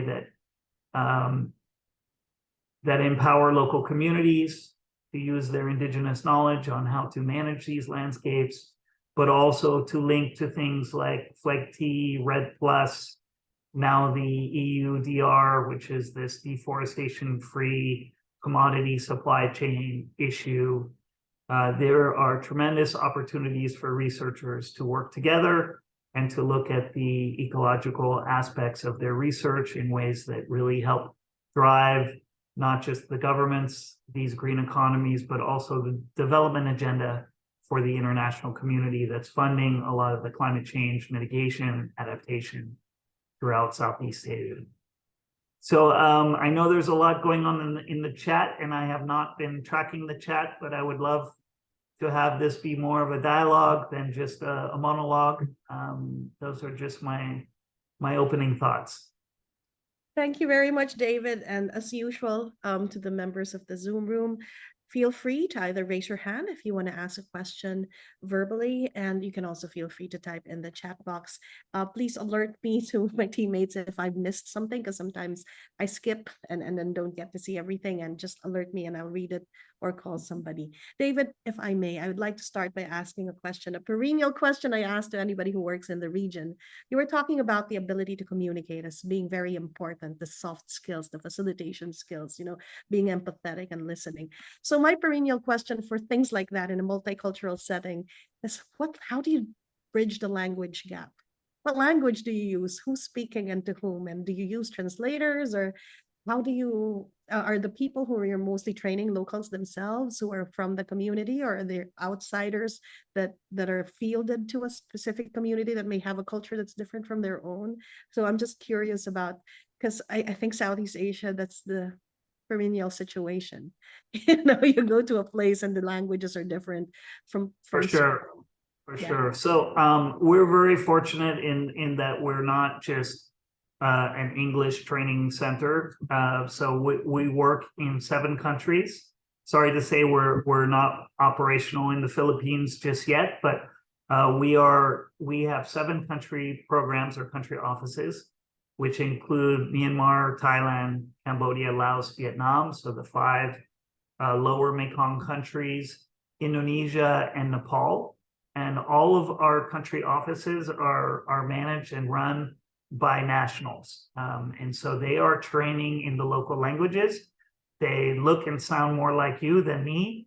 I'm one of the few Western faces in the whole organization, and I'm actually the first non-Asian executive director. So I mentioned the 36-year tenure of Rieckhoff. Again, you drop the C when you pronounce it. And everyone before me was either from the region or from South Asia. So we had one executive director from Nepal, and the rest were from Southeast Asia. But most of our trainings start with English curriculum, and then we translate to the local languages. We made a move actually before COVID, but COVID actually helped emphasize this to an e-learning platform. These are not MOOCs, but they're actually courses that people can take that are moderated by a facilitator. So again, working on some of those soft skills and getting feedback from one of our staff through workbooks and through online kind of webinars. Those were originally designed for an English audience. We just recently ran the first one in Burmese for our colleagues in Burma, in Myanmar. And we'll be doing the same for a lot of our online or e-learning delivery. So it's a good question. Communication skills are an extremely important skill set. Obviously, presentation skills, facilitation skills, the ability to listen and interpret things like conflict. You know, we do a lot on conflict analysis and mediation, which is also a very important skill set. But I think beyond just the language, and I don't just mean the vocabulary and the words, even people speaking the same language sometimes speak a different language using the same words, because there's a cultural divide that needs to be bridged. How do you train people for engaging with, because that's when it's Indigenous peoples, definitely they have their ways, right? So what are your methods for So we really try to break down the barriers between those who view themselves as the expert and those who are viewed as in traditional Socratic methods of teaching as being the learner, or the ones listening and interpreting what they're getting. So we do these kind of, I call them multi-stakeholder dialogues. And so we kind of diffuse the expert's opinion to be one of the many voices that are part of this dialogue process. And I think it's really important to understand that if you have Indigenous peoples represented in these multi-stakeholder dialogues, their voices might be a bit shy in the beginning. This is where language does come in, but making sure that there's a safe space for everyone to speak, not letting the expert domineer the discourse. Again, I think this touches on a bit of what the emphasis of this whole webinar today is about. My virus scan just popped up. I think it's very important that we create safe spaces. You did say earlier that you co-develop. I can imagine that everything you do is co-crafting, co-running, co-creating. It's a collaboration. I can imagine it's a very dialogical arrangement. I'm going to call someone from the chat. Gina, if I could call you, because you wrote comments there that I don't think I can represent well. But before I call you, I do have a question first for David. Do you have any advice for universities that have a lot of service learning types of components that create exposure and encounter to Indigenous peoples? And do you have advice on how to craft, proceed, or to have the maximum benefit while proceeding respectfully when dealing with IPs? Yeah, I think first and foremost, don't assume that people have access to the technology that we're using right now. So a lot of what we do is we move from city centers and go to the communities themselves and be prepared to have the same kind of dialogue in spaces where you're not using telephones, you're not using computers. And those types of services are difficult to come by. It can be costly.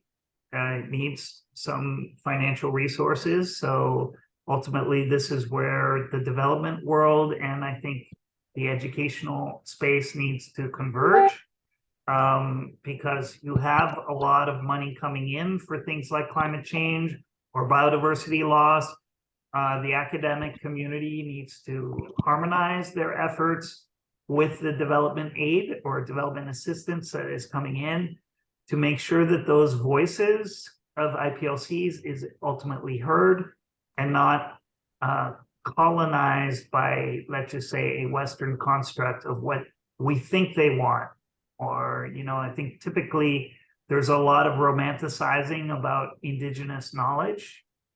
And we need to respect that a lot of these indigenous groups do want to advance. They want the technology.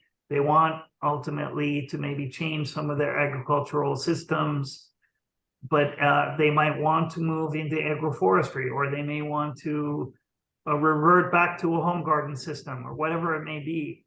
But we need to give them the space to make those decisions for themselves, not impose some sort of construct because one system has more carbon or one system has more biodiversity, or whatever kind of construct that we have to superimpose that. So I think it's very important to go into these spaces with empathy and open arms for what local communities want. And those kind of services, if you're an academic institution and provide extension services, I think it's very difficult for us to put all of that baggage behind us and walk in with very open arms to hear what local people want.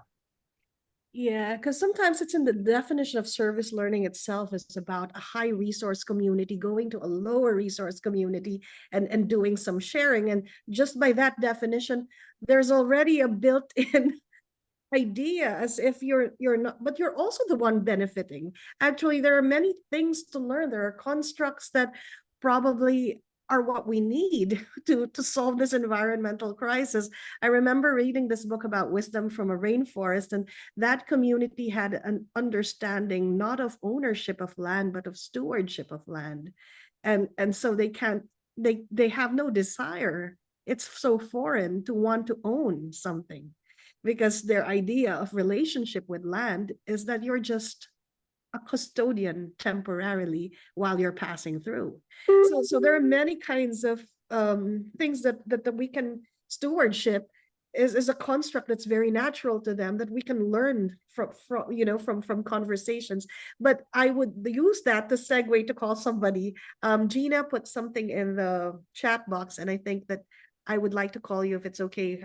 Gina, if you could unmute yourself and maybe read or ask your question or share your thoughts to David and to the group. Thank you very much. I'm from Katipunan also, nearby, and I'm grateful for being allowed to speak. What I was trying to put forward is that all of us is part of nature. All of us, all living things, actually even non-living things. It's all interacting together. But how we treat other people is probably how we also engage with plants, animals, and maybe sometimes we can even call them bugs or pests, but actually we are all part of nature. And how we treat that would make, would we be a reflection of who we are or how we've grown, probably spiritually, That's it all. I'm a um I'm a guidance services specialist of UP Diliman. Yeah. And thank you for allowing me to speak. Yeah. Thank you, Nikki. Yeah, Gina, it's true. It's not just nature that we consider disposable. Sometimes it's also people. The kinds of arrangements that are economic in nature, turnover of staff when these are all related. I think integral ecology. I mean, David was talking about showing the whole big picture. That was going to be my next question: how we give the kind of big picture, but integral ecology is not just about ecology. It looks at how our paradigms shape the underlying paradigms we have. If nature is at our disposal, people are also at our disposal. So when we hear the cry of the earth and we cry of the poor, it calls upon us to change our paradigms. And that is why I was thinking we have raised our students where material welfare and benefit is the main concern. We want them to get good jobs. We want our curriculum to feed the needs of industry. We have to question that as well. We have to proceed. But reconciliation tells us we're living in a very human environment and we have to proceed in a very realistic way. Sorry, David, I'm talking. Oh, it's okay. No, I appreciate it. I have two little girls. I adopted two girls from here in Thailand. I'm based in Bangkok, and I read to them every night. And I chose a book recently that I remember reading in my childhood. It's called The Lorax. It's a Dr. Seuss. Yes. And it's about, it's a mythical world and a mythical space, but ultimately it's all about the human dimensions of the interaction with nature. And of course, the Lorax himself eventually has this famous line, "I speak for the trees because they have no tongues." And my daughters like the story. Of course, Disney or Pixar or someone turned it into a movie at some point, but the book is still very refreshing and not just an educational tool for children. It's a very poignant message for adults as well. And I think we just need to understand that the way we treat each other is also how we will treat nature. So we have to respect each other first and hear each other and empathize with each other and respect each other's voices in ways that we haven't done in the past, so that we will then be able to transfer that empathy to nature and recognize what we need for survival. So there was a question from someone about what does resilience mean? I mean, Yeah, I in did the chat. So I just want to say, when we use the word resilience, we depend on nature for our survival, but also nature is under threat. So we need to be resilient as humankind, as people interfacing with the climate, and we're seeing a lot of dramatic changes to the climate, and it's affecting our food systems, it's affecting our water systems, it's affecting everything that we do on a day-to-day basis. But then we also have to look at the resilience of the ecological system. Is it going to be resilient enough to maintain itself, or the biodiversity, the carbon, the water resources, or the things that we depend upon, but also will those ecological systems be robust enough to handle the kinds of climate shocks that are coming, whether it's too much rain or not enough rain, or a more intense fire season, as we're seeing, places like Hawaii just, have a devastating fire and 80 people dying. We depend on nature, but then we also coexist with nature. And if we don't listen properly, nature is going to turn around, and these climate events will just become more and more prolific and disastrous to humankind. So we need to effectively work on resiliency of our systems, whether it be the natural systems or the human systems, and those two are interlinked.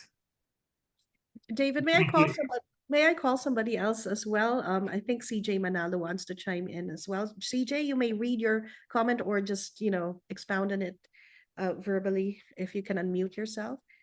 Thank you for that.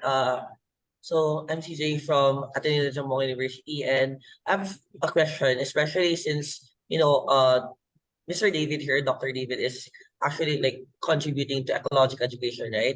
And in doing education, in providing information, especially to people, I just want to ask, what kind of narrative do we actually use, especially in educating people? Do we go forward with such a like positive narrative wherein they can still do something about the nature, or do we go something like there's a doomsday clock wherein there's no much time left and they have to move so much so that they actually have irreversible consequences at the end of the day that's waiting for them, that's waiting to happen for them, right? And so, or if not, can we reconciliate these two narratives together in order to provide the best possible narrative in providing education to these people? Thank you.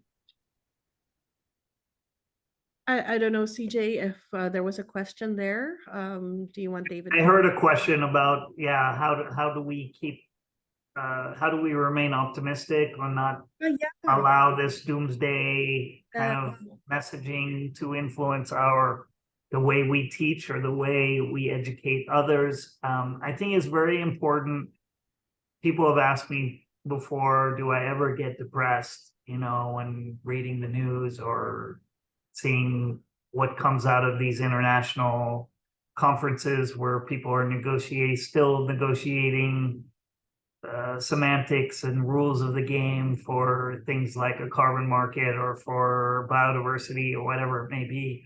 And my response to those who ask me that question is usually twofold. One is we have to be optimistic and we have to take action. So we know that ultimately there are those who are going to deny it and are going to stick their head in the sand.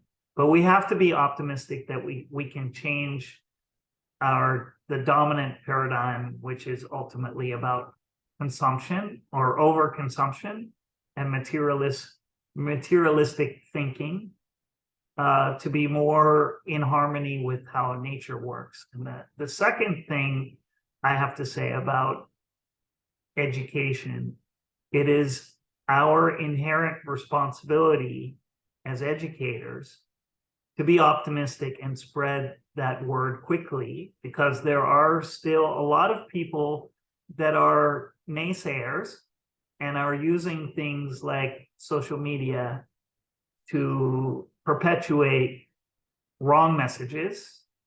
And if we don't do a good job of communicating, this gets back to Nikki's question about good communication skills, we can end up seeing the same kind of right-wing swing that we're seeing in terms of human systems turning to the right. We can see the same things in terms of our ecological discourse and people, basically those naysayers, dominating, if you will, the social media space, and people being educated in ways that I think are very contrarian to the realities that we're all facing with the climate crises, with the biodiversity loss crises.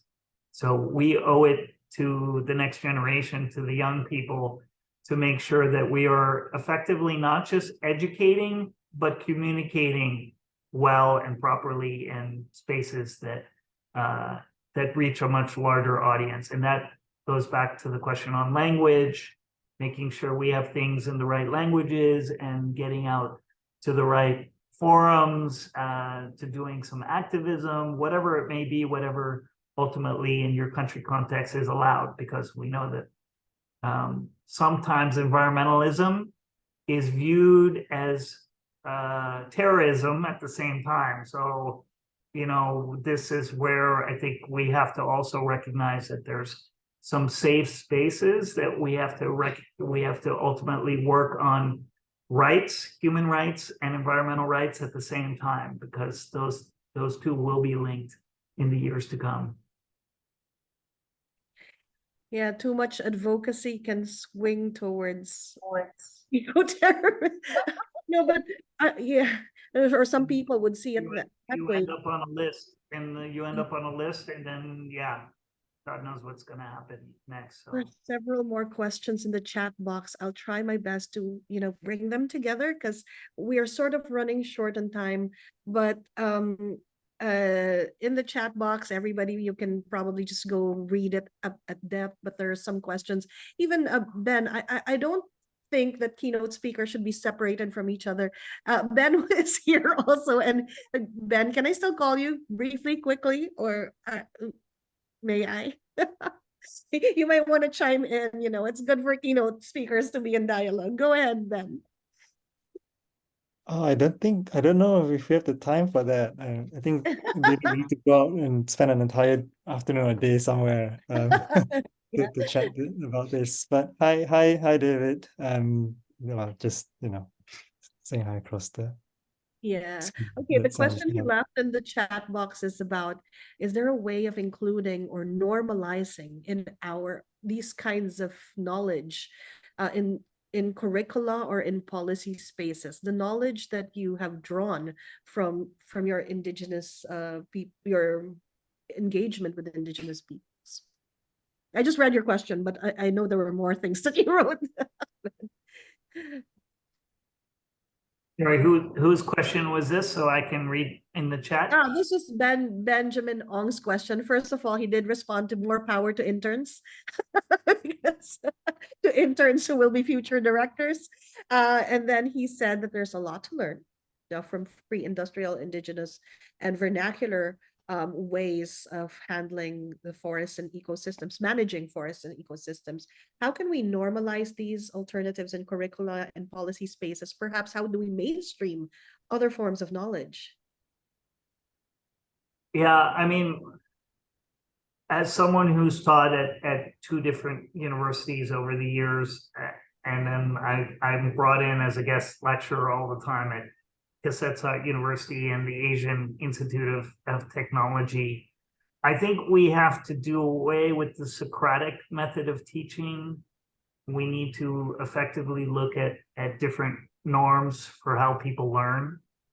And this is not just about adult learning, but also about primary and secondary schools, and how we emphasize different ways of learning. I'm a strong believer that we shouldn't have homework.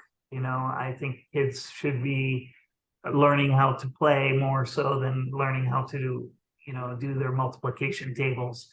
So I have two young kids in the Thai system. I think the Western Socratic method of teaching is very different than, say, how Buddhism was taught here in Thailand, decades ago, or is still taught here in Thailand. So I think we should also learn a lot from religion and how religion has done good to teach the next generation in ways that is not like about memorizing things, as we see in a lot of schooling.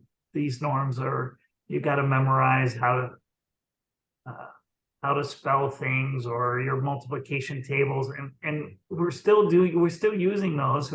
Reality is, with spell check and with computers and calculators, how important is it for you to be able to regurgitate the spelling of a word that you probably will never use in everyday life? So I don't know. This is perhaps my soapbox right now because I have two little kids going through this. Okay, for the last two questions, both of you may want to chime in if you wish. I'm going to combine the questions from Dennis Goop, I think, who's joining us from Winnipeg, and from Carl, who's joining us from Ateneo.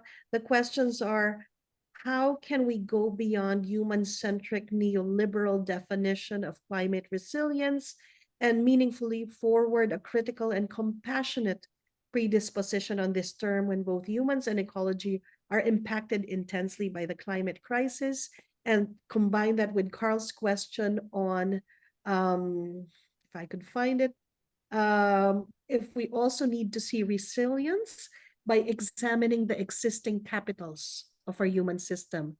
That would be the social, political, human, environmental, and financial capitals, and how they impact on a changing climate.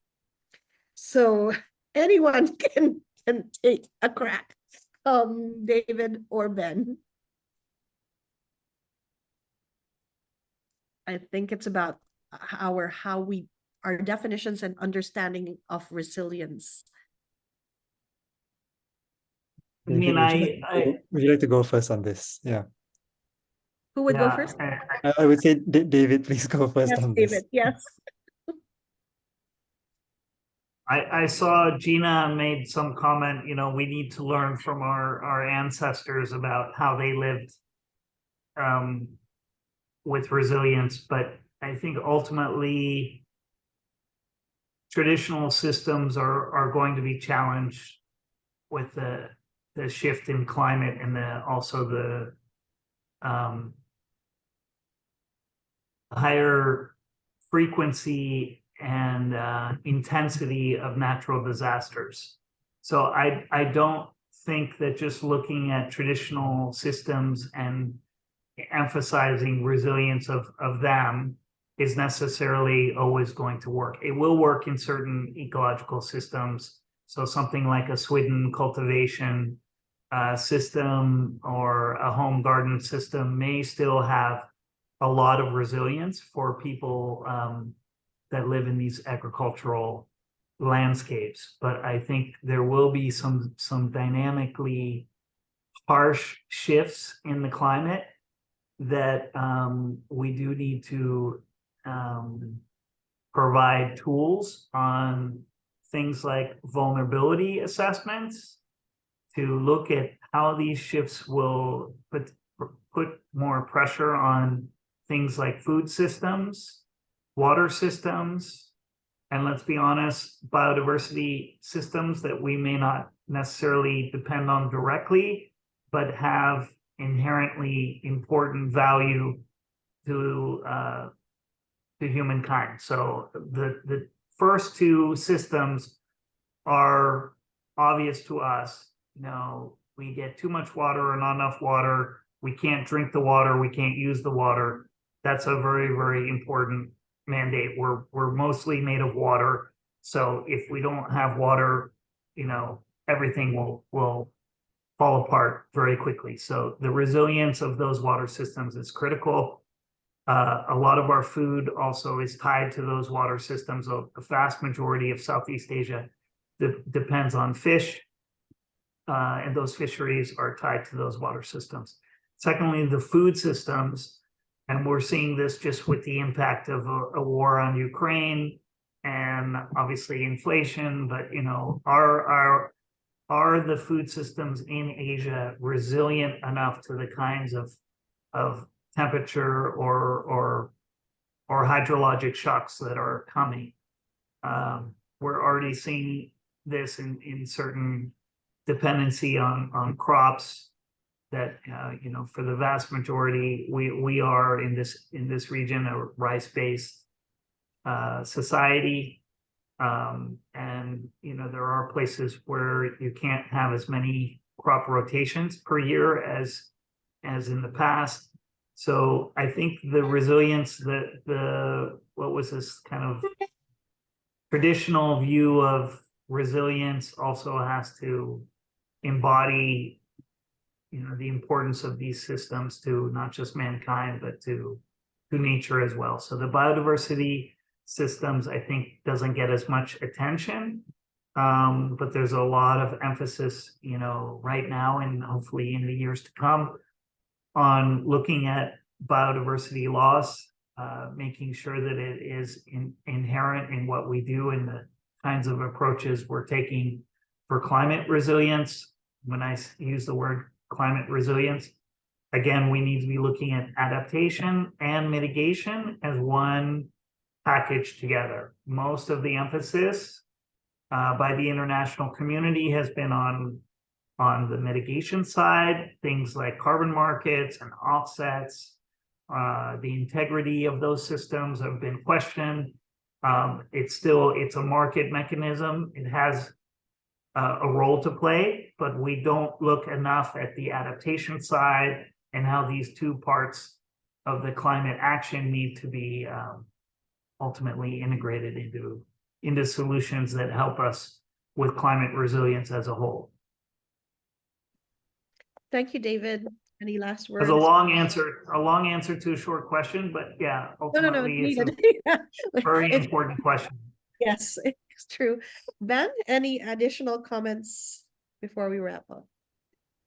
I think this is a very important but also a very heavy question. And I feel almost inclined to say that, maybe ask me in a few years' time when I finish the PhD, and in 10 years after I've had a career to reflect on it. But I wanted to just dwell a little bit on I think this let me see if I can find the chat. Where is it? Was it Carl who mentioned like the different social, political, environmental, financial systems, and how, scientifically speaking, we can say that yes, climate emergency and all these things, but then there's also the political and financial systems that, and I think Dennis mentioned earlier, largely neoliberal systems there, that are still in motion. The wheels are still in motion, and we can't exactly decouple certain decisions around environment from the other things that are going on. And just thinking about global politics, and I think David, you said something about this as well. A solution that might work in a particular area may not work elsewhere. You can't necessarily translate it. Can we cut ourselves off from other parts of the world, and kind of pursue an alternative? I don't know whether that's actually feasible. I feel that we're still in many ways reeling from a legacy of centuries of a particular way of relating to nature and extracting so-called resources, as well as this very globalized system almost that makes it difficult for and I think it was very relevant to Southeast Asia as well, for nations to make decisions for themselves. Like, I'm just thinking of simple examples of agriculture.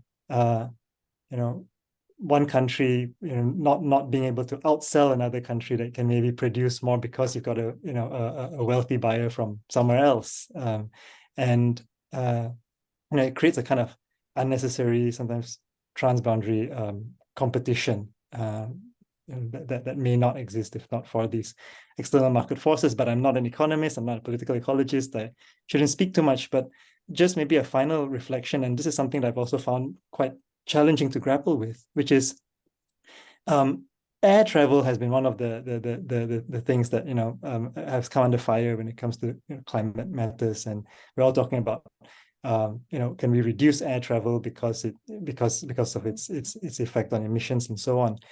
But in Southeast Asia, arguably, we can't travel to each other's countries apart from flying, and we're not Europe where you can take the train from one end of Europe to the other.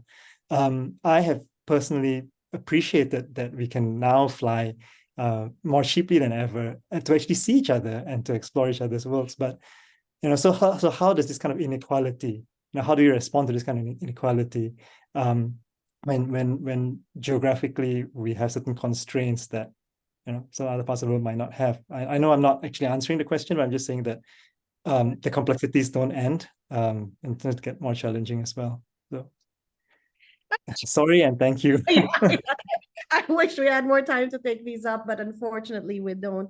There's still activity in the chat box, but I will have to put an end to this. Unfortunately, I can't read all the comments, but we can all just read it on our own. Sorry about that to Alvi and Gina, who have please take a look at their comments in the chat box. Thank you very much. That closes our morning's keynote session.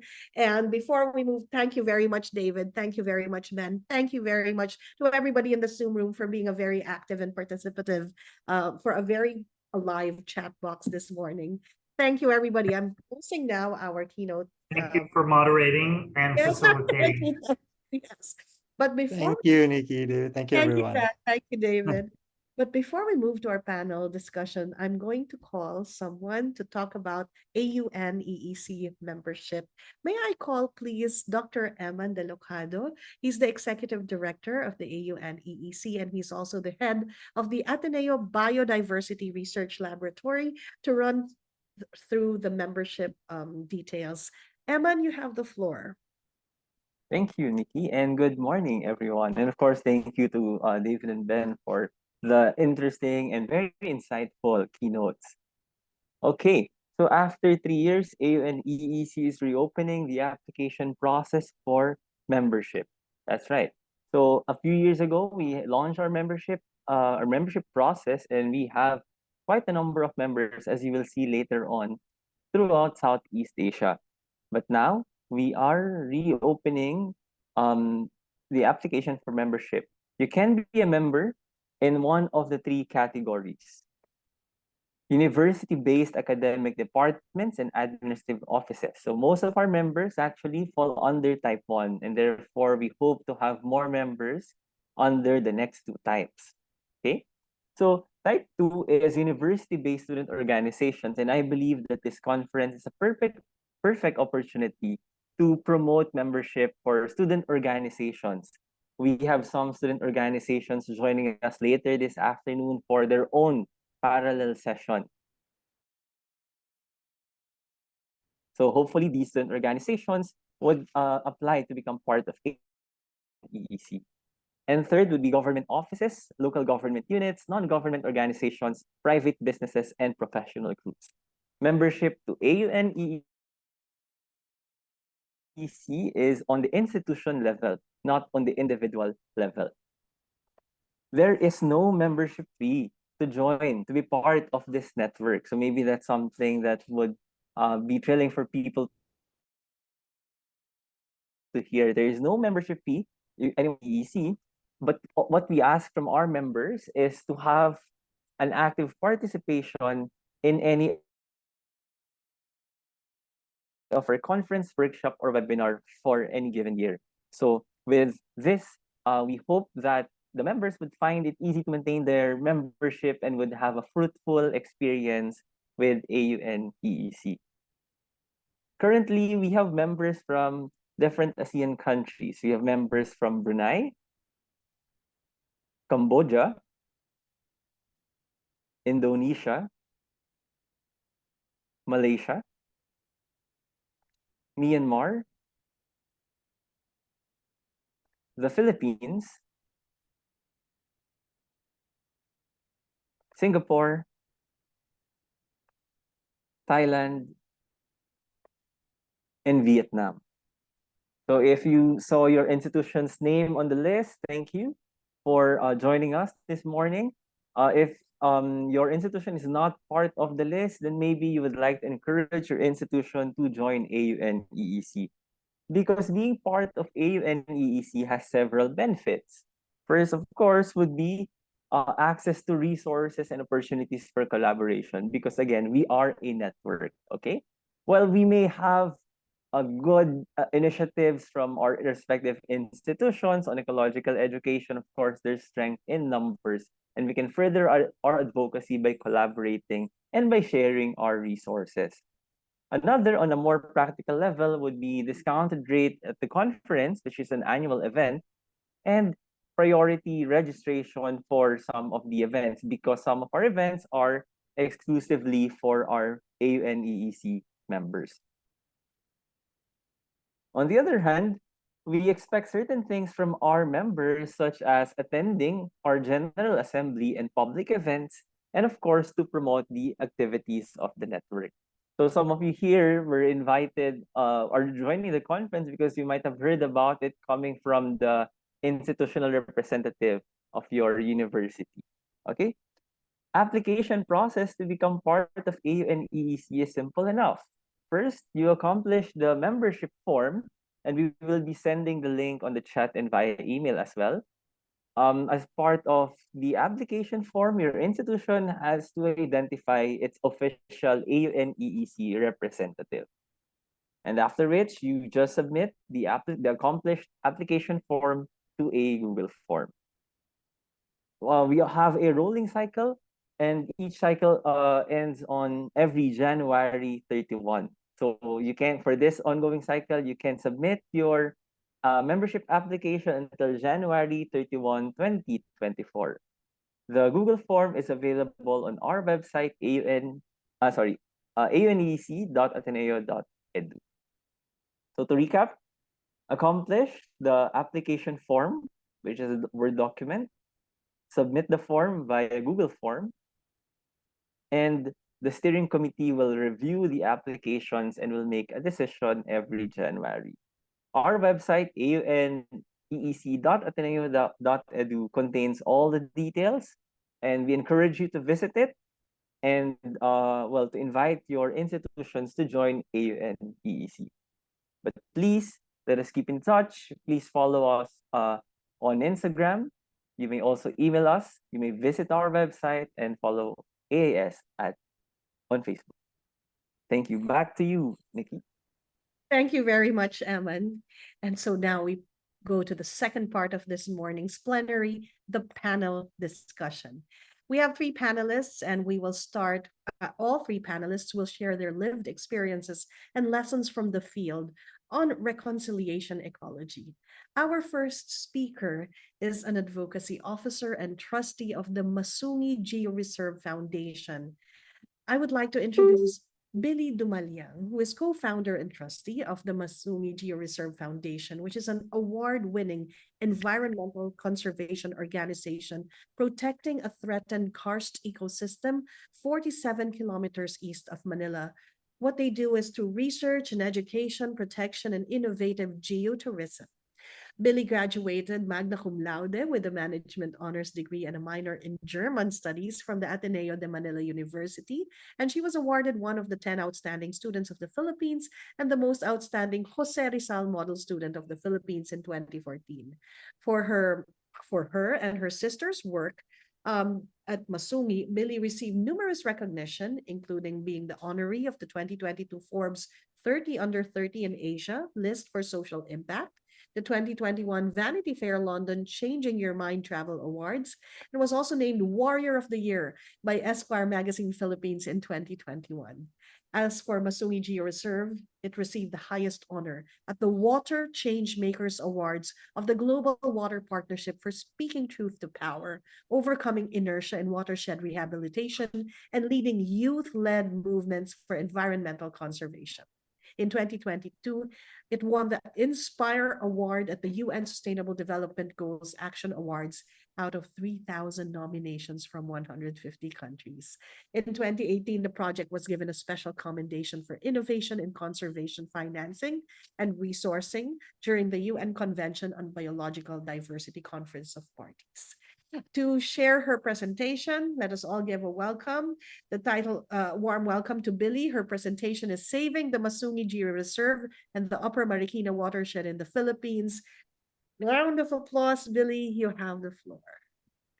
Hi, good morning, everyone, and a shout out to all my professors and teachers in Ateneo. Let me just share my screen for the presentation. Okay. Yeah. All right, could you see it? Okay. So good morning again. I'm Billy from the Masungi Georeserve Foundation. I'll be sharing some of our experiences in conserving Masungi and restoring the watersheds around this special ecosystem.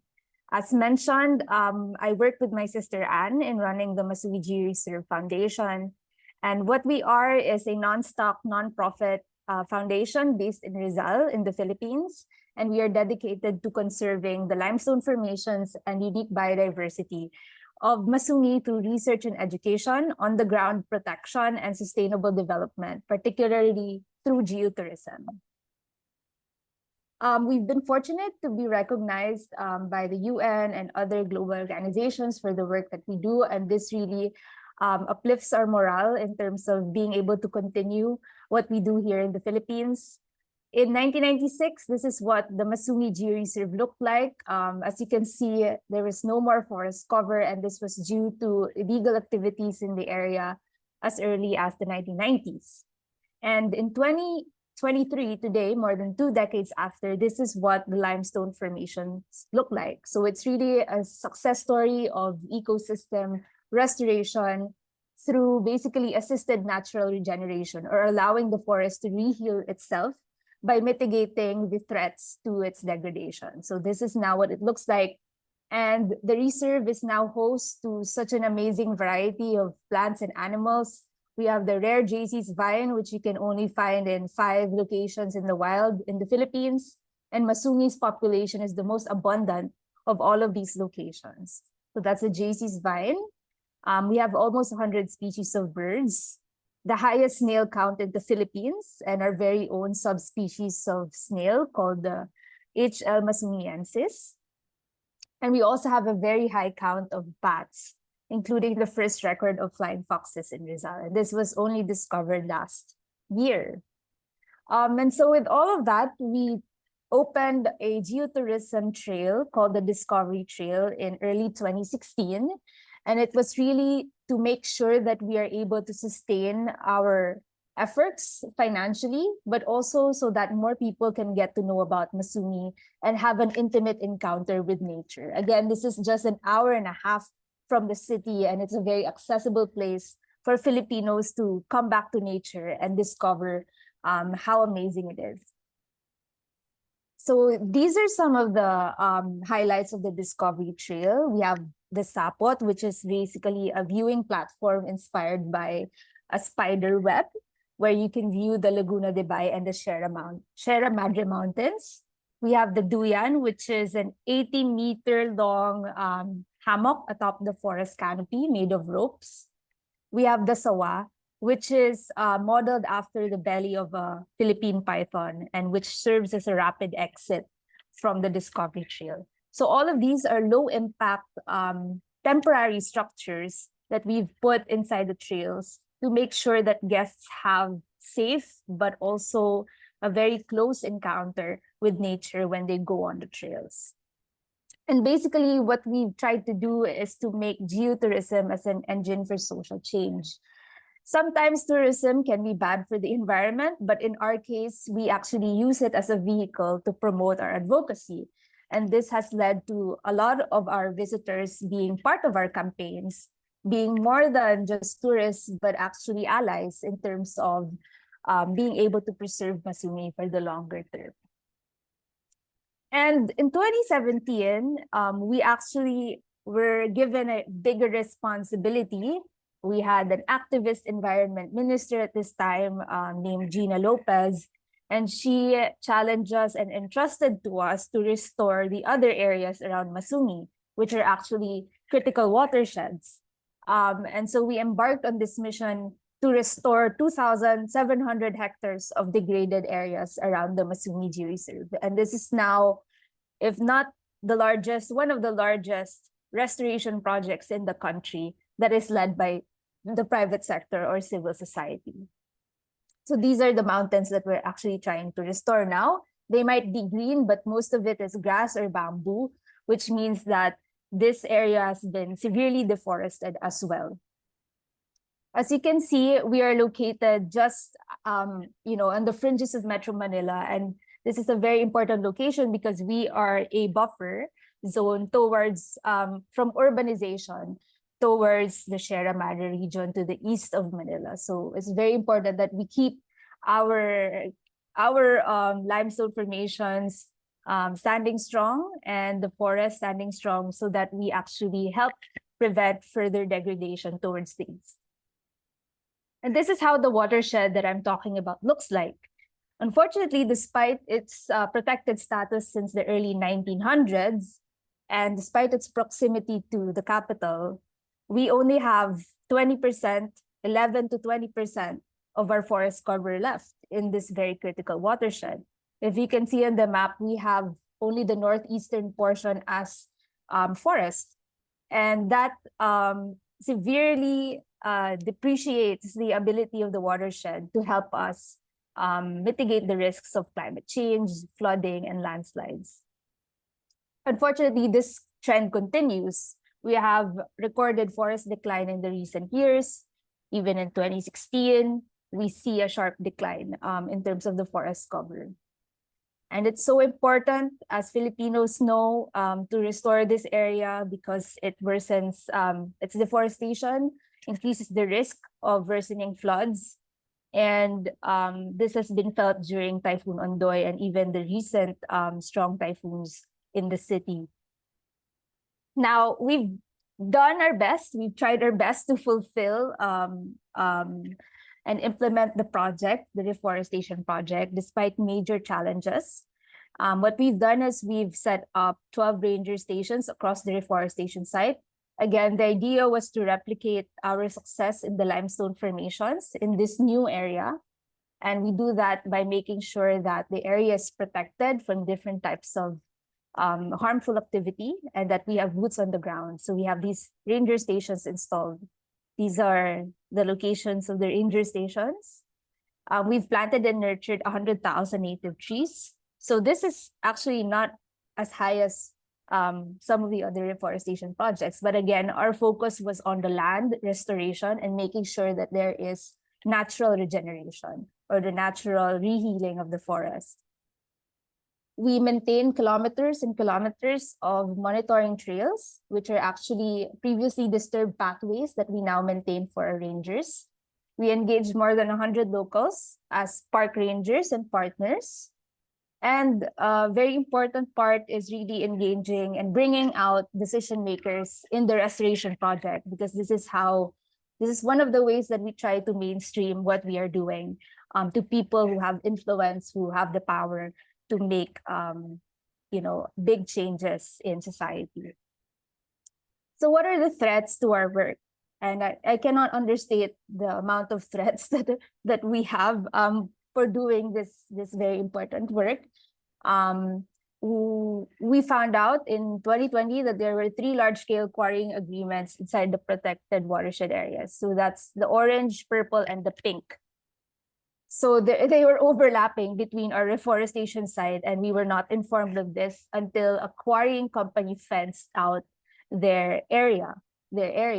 And so we found out that there exists 3 quarrying companies, and we really campaigned for this to be canceled because, first of all, it's illegal, and second of all, we cannot pursue our work if one day these areas will be quarried. There will be no sense in reforesting and planting trees if one day they would be destroyed either way.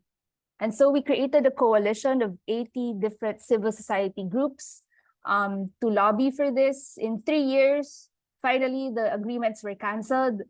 And this saved 1,300 hectares of forest from destruction. But also, it made the quarry operators and their political allies very angry. And now our group has been receiving a lot of political attacks from these backers of the quarrying companies and the quarrying companies themselves. So that's one threat in terms of the big campaigns that we have been doing. There's also land encroachments in the watershed that it's very hard to stop without the government's help. There's resorts, commercial swimming pools, and there's compounds by police generals cropping up in the watershed. And although we report these, there's no action that's done by the government. So that is really, really a big problem. This is me confronting a security guard because one day we go up to the reforestation site, see the area, and then suddenly there's this tarpaulins of private property and armed security guards. So that's a typical situation for us when we suddenly see somebody claiming the land for themselves. And of course, land clearing can be seen through fires, through cutting, large tracts of forest. And that is also something that we try to report, whether to the authorities or to the public. Fortunately, that has been very sad and dangerous for our rangers who are trying to implement the environmental laws. Two of our rangers were shot last year inside the ranger stations. Rangers were mauled by swimming pool resorts in February 2021. And our team receives multiple slap suits or harassment suits from these companies, and we maintain 5 law firms to protect our rights. And again, we do suffer from political harassment, especially this year when we finally had the quarrying agreements canceled. So with all that, really what we learned is that education is a key pillar in restoration. Despite everything that's happening, we find joy and we find purpose in being able to share our story with others. At the end of the day, whether or not we succeed, we know that we have shared the truth about our forests. We know that we have experienced something that other people can learn from. And so even outside of our regular operations, we have educational projects that we try to pursue together with our partners. I'll give you some examples, and these are really the fun side of our work. We have our watershed education program. We realized that not a lot of Filipinos even know about the Upper Marikina watershed. So we created a board game illustrating the different areas of the watershed, from the mountains to the city to the Manila Bay. And that became one of the core parts of our watershed education program. We trained 100 teachers in Marikina, Tanay, Pasig, and Quezon City to undergo this program together with the Canada Embassy. We also hold bio-blitzes in our local municipality. They have a competition to identify the most number of species in their backyards, and we use an app from National Geographic to hold this competition among the different elementary schools. And finally, we have Masungi 360, which is really a pet project of ours. It's a virtual field trip for young Filipino conservationists. We were confronted with the challenge of how do we get students to Masungi even during the pandemic when they weren't allowed to go out of their houses. So we created this gamified platform where they actually go through the different trails, the Discovery Trail, the Legacy Trail, and the Beyond Masungi Trail, which focuses on communities.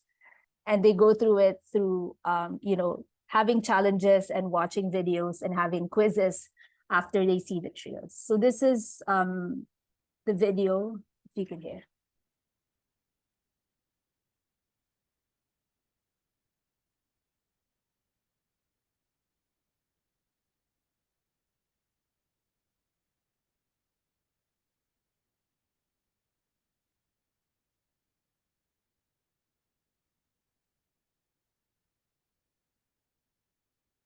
Yeah, we couldn't hear it, Billy, but it's okay. The images are powerful. Sorry? We weren't able to hear the audio, but it's Okay. Images are it's okay. This The and experience lets students earn badges and certificates after each learning trail to become honorary Masungi Forest Rangers. The initiative has already reached 3,211 students, and 16 schools have already used it in their science classes. We hope to acquaint more students with the rich landscape and stories through Masungi 360, a virtual field trip for young conservationists. So that was our attempt to do this. We did that in 4 months. And yeah, we've had 2,000 students on the platform. It's actually a paid platform, so they pay a small amount. The schools pay, but I think some grade school classes in Ateneo use this during the pandemic. So that was really fun because we got to shoot even the kangkong or the water spinach farmers and ask them, how is the pandemic and how is climate change affecting your work? We got to shoot the local Dumagat festivals and ask them again, how do you feel climate change? Is it real for you? So all of that was in the platform and shot in 360 degrees. And that was one of the innovations that we tried to do in Masungi. So that's it. I know I'm out of time, and thank you for listening. Thank you very much, Billy. My son is one of those who not only did the gamified version, but I brought him also to Masungi with my other children at the start of the year. So thank you very much, Billy. I was so excited to hear your presentation. Now from the Masungi Geo Reserve in the Philippines, we will move to a peatland conservation area in Borneo. Our next speaker Rene Domain is a paleoecologist and landscape ecologist working at the Earth Observatory of Singapore at Nanyang Technological University. He obtained a master's degree in landscape ecology and nature conservation and a PhD in landscape ecology from Greifswald University in Germany. He worked as a postdoctoral fellow at the Smithsonian Institute's National Museum of Natural History in Washington, D.C., and as he's a postdoctoral fellow and lecturer at Potsdam University in Germany. Currently, he is a senior research fellow at Nanyang Technological University in Singapore, where he studies intact, damaged, and restored tropical peatlands in Borneo. Rene has over a decade of experience working in tropical peatlands of Southeast Asia for both the NGO conservation and academic sector to deliver his talk on reflections on the needs and possibilities of peatland restoration and conservation in Southeast Asia. Let us welcome Dr. Rene Domain. You have the floor. Yeah, thank you, Nikki, for the kind words and the invitation to participate in this very relevant meeting. Let me share my screen, if this is possible. Second here. Okay, I hope you can see the slides now. We can see. Okay. So yeah, let me just quickly, for those of you who are not familiar what peatlands are, give you a quick introduction about these ecosystems. So peatlands are pretty unique ecosystems in that the productivity of the ecosystem exceeds the decomposition of the annually produced biomass. And as a result, there's organic matter accumulating over time. This is what we call peat. Yeah, and so these ecosystems are very relevant carbon sinks, and the accumulation of organic matter depends on water saturated conditions in the soil.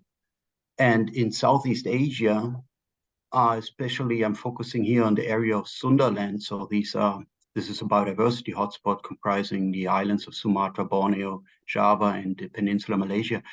Large parts of these lowlands are naturally covered with these peatlands, which some people might be not aware. So they are an essential part of this biodiversity hotspot. And the natural vegetation of these peatlands is so-called peat swamp forest, a specific type of rainforest adapted to nutrient poor and essentially waterlogged soils. Yeah. So peatlands depend on water, and they only form in these equatorial regions where there's basically high rainfall in every month and not long dry seasons. So the organic matter accumulation on the soil or in the soil is solely due to waterlogging. So when you walk in these forests, you basically walk through a swamp, and you sink in up to your knees, maybe.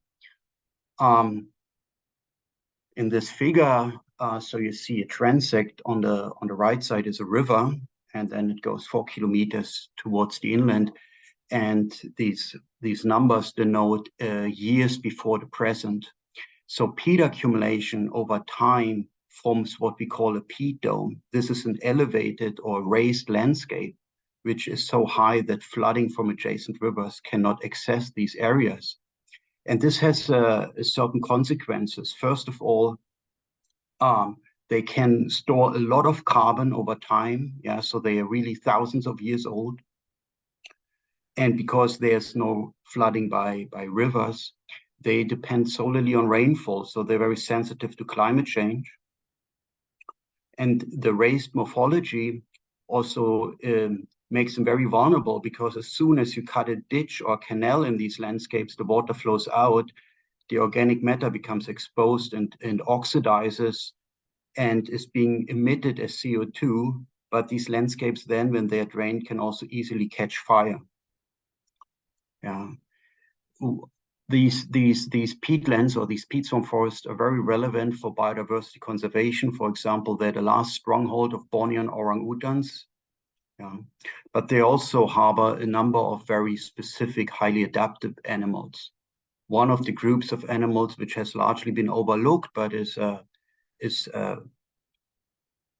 very specific to these acidic, nutrient-poor waters are fishes. And this is here just one genus of very beautiful, colorful, small fish, which are highly sought after in the aquarium trade. But they are confined to these peatland waters, and they are often confined to one or single peatland. So they show high levels of endemicity, and they're highly threatened with extinction. Yeah. And this image, it's hard to see, you need a moment perhaps, but this is one of our camera trap photos of a clouded leopard. So these forests are really relevant for conservation, as some of these peat swamp forests are the last lowland forests in Sumatra and in Borneo. Yeah, but the new reality is that these forests and these peatlands are massively destroyed due to deforestation, drainage, the occurrence of peat fires, as you see here, a picture from Kalimantan in southern Borneo, about 10 years ago, and then the expansion of oil palm plantations in particular. So originally, this region in Southeast Asia was covered by something almost like 16 million hectares of peat swamp forests. In 1990, perhaps half of those were still intact and present, but nowadays it's less than 5%, so less than 1 million hectares. At the same time, these industrial plantations, in particular of oil palm and of pulp wood, which you can see on this photograph here, is a pulpwood plantation in Sumatra with these deep drainage channels. They cover no more than 4 million hectares. So most of these peatlands have been converted already. And so we have millions of hectares of oil palm plantations, and collectively the Southeast Asian peatlands switched from significant carbon sinks to massive carbon sources. Yeah, so in the 1950s, perhaps before the development of these areas took place, these areas collectively stored about something like 7 to 8 million tons of carbon per year. And today they emit, as a consequence of this land use, more than 200 million tons, this is carbon, which translate to 1 billion tons of CO2. So they are one of the largest sources of CO2 from the land use sector globally. And as a result, while they would naturally cool the planet, since they are sequestering carbon at high rates, they now re-emit all this carbon very fast and contribute to global warming. While this has happened, we, of course, also lose a large number of species, most of them which we don't know. And I just give an example here of this image. A photograph is a catfish species, which we found last year in the country of Brunei in northwest Borneo, which was not known from there before. So we actually have a very meager knowledge of these areas. And we lose species faster than we can actually describe. So what are the problems? So the main problem we have is that the peatland destruction causes massive losses of carbon and massive losses of biodiversity. This is a globally significant problem. Yeah. And this peatland destruction is driven solely by the interest in getting richer. Yeah, so it's only driven by profit. We are not expanding here fields to grow rice or food for helping people in need. This is largely driven by large companies and single rich individuals, and therefore, basically driven by greed and the interest of getting richer, as I said. Yeah, and peatland destruction, in my opinion, shows a deep disrespect to the natural world and reveals the growing separation of people from nature and the loss of ancient beliefs and values. Here, just as an example, two aerial photographs from an area in Sarawak in Malaysia, where the native people of the Iban are living. So in 2002, this is a large peat dome, and it was covered with very unique, globally unique types of forest, and has been perfectly well converted into this grid of drainage canals and oil palm cover today. So all its biodiversity has been lost and its value as a forest is gone. And this is not driven by the communities. This is driven, as I said, by single companies, large companies. And so there are a number of issues I'd like to highlight here. Peatland restoration, that is the return to natural states, is largely impossible after these land use changes have taken place because of irreversible impacts to the morphology of these landscapes, to the hydrology, and restoring those places will not achieve the goal of returning it to a living forest largely. But there's still a widespread belief that technological solutions can achieve this. We see that attempts of restoring these landscapes often fail because the canals which can be blocked, these dams break, and there are still fires during dry seasons and so on. Another problem is that I see the peat-sown forest as one of the last wilderness areas in the lowlands. They are lost, and with that, we lose basically these unique places of where we can experience wilderness, where indigenous people use those places for hunting, but also as places of worship and so on. Yeah, and indigenous communities as guardians of the forest become the minority today. Yeah, for instance, in Indonesia, there's the transmigration program, which relocates people from very populous places like Java to areas where there are few people, and these are often these peatland regions, such as in Kalimantan and Sumatra.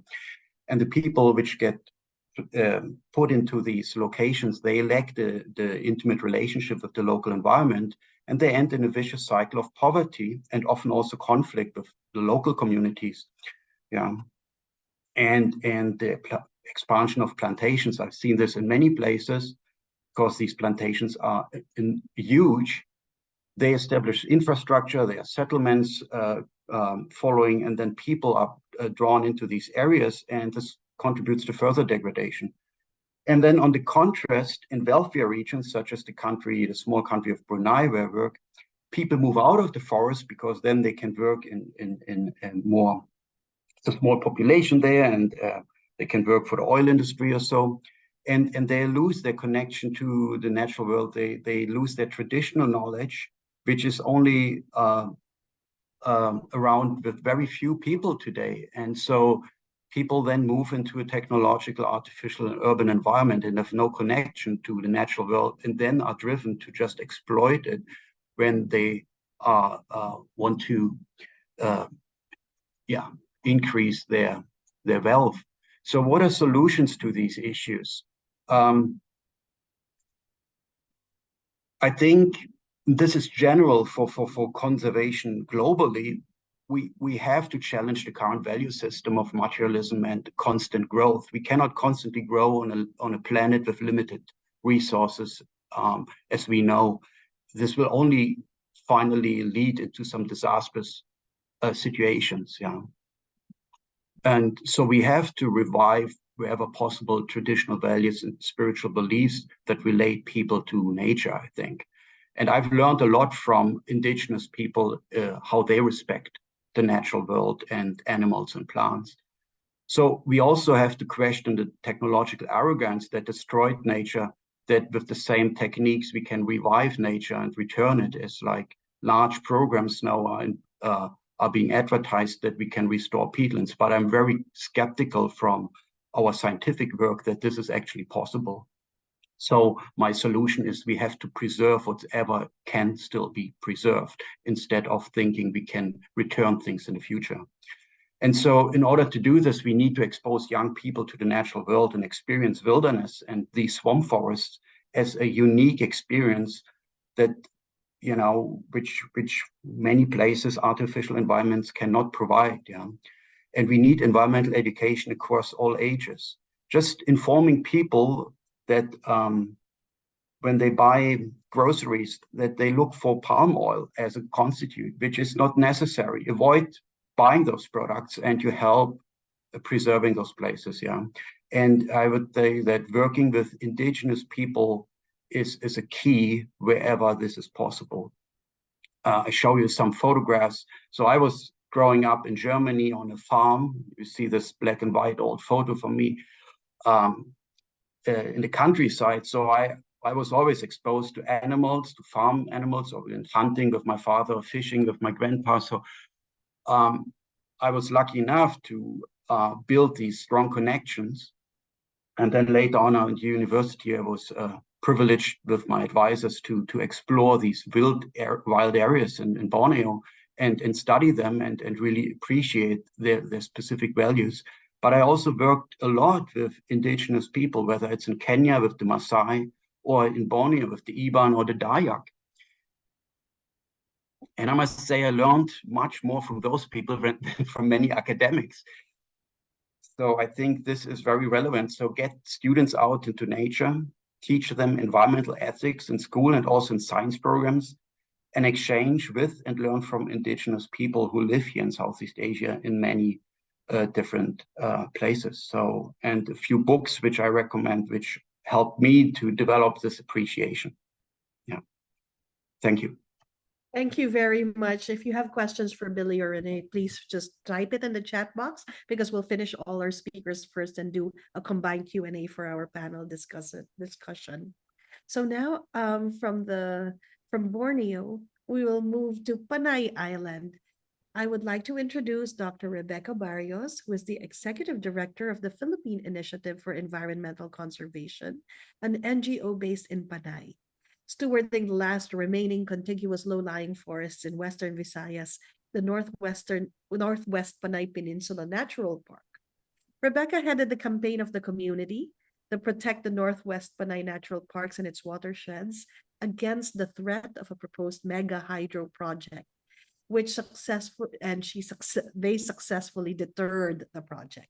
Rebecca is also a member of the Regional Advisory Council for Visayas of the Foundation for Philippine Environment. She earned her master's degree at the University of the Philippines, Visayas, and a Doctor of Education at the University of San Jose Recoletos. Currently, she also serves as the Vice President for Academic Affairs of the Northwestern Visayas Colleges in Kalibo, Aklan. Beyond her role and love for wildlife and the forests, her greatest love is her two daughters, which inspires her every day to make the earth more livable in the future.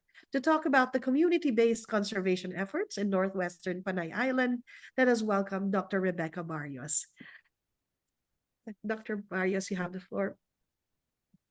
Thank you very much, Ms. Nikki, and greetings of peace and conservation to everyone. I am going to introduce this morning. Maybe a lot of you are not familiar yet with this particular conservation work that we do in the Northwest Panay Peninsula Natural Park. So the Northwest Panay Peninsula Natural Park is located in the northern tip of Panay region. And this is the environment representing the only remaining lowland tropical forest in the region, and the last stronghold for the warty pigs and many other endemic threatened species, including the Negros bleeding heart and other flora and fauna. So NPPNP harbors the 8 communities or barangay which edges the protected area and is the source of clean water and other resources for the community, including the island of Boracay. Our NGO has worked around the Northwest Panay Peninsula Natural Park since 2000. And during this time, we have developed strong partnership with our stakeholders, including the Protected Area Management Board, which represented by the different barangays around the protected area, and also other civic organizations and other communities surrounding the protected area. And our work to date has revealed incidences and prevalence of hunting and poaching, and including minimal cases of illegal logging. This, of course, threatens the biodiversity and the wildlife of the protected area. And our current project, which is funded by UK government, the Darwin Initiative, shows that there is again a perennial cases of hunting monitored by our field surveys, by our community and market surveys. And it shows that there is some that the perennial case has to be addressed.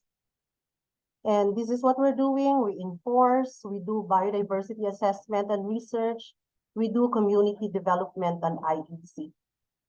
So we are enforcing about 14 rangers or forest park wildlife officers or protection officers.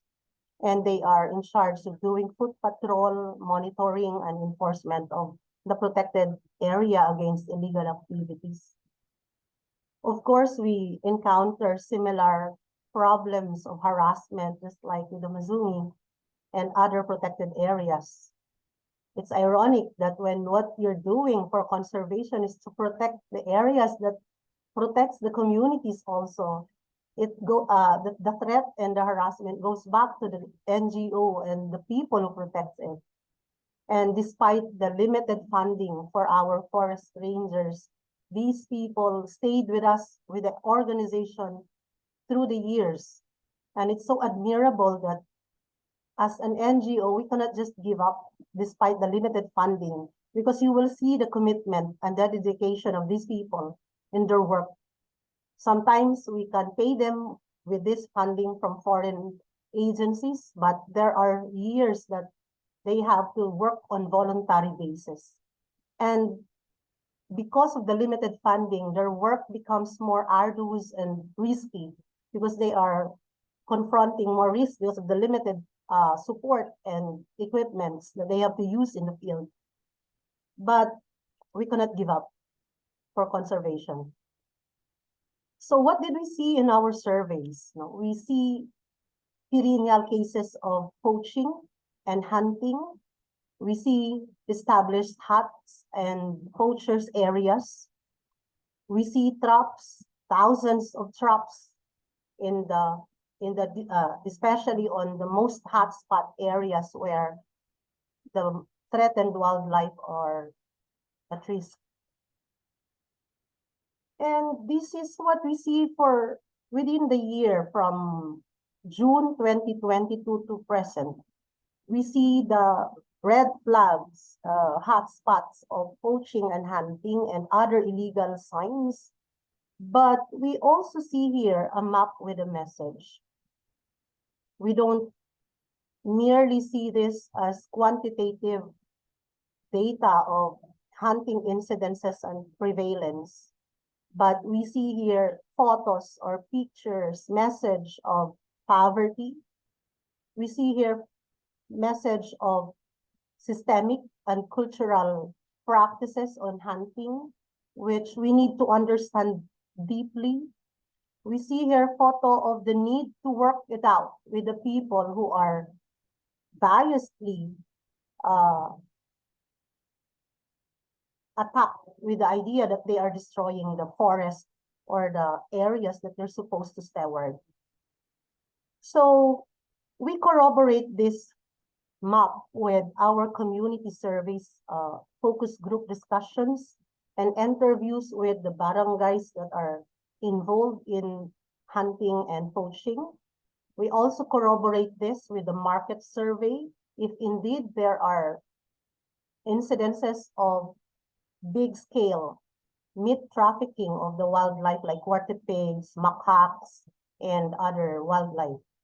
But what we see is that despite the hotspot areas being shown on the map and the incidences, we have seen that most of these are sustenance, more for the sustenance of the community. That is why we go back to them, we empower them, because we have to make them understand that aside from these incidences, there are bigger threats that the community confronts. Sometimes we just tend to look at the ordinary people the community people destroying, quote unquote, their direct environment without looking at the bigger threats to the protected area. Within those tips, within those edges, we confronted lobbying against bigger, hyper-destructive development like hydro, and now a petrowind project that deliberately are blatant enough not to follow and not to respect the protocols on permitting, the protocols on observing, the commitment that they have with the environmental clearance certificate, the EIA, and all of those steps. So as an organization, we cannot stop by just merely looking at this map, but we have to look further. What work can we do meaningfully or authentically? Can we lobby with the environment, with the community, so that they will also understand that there is power within them?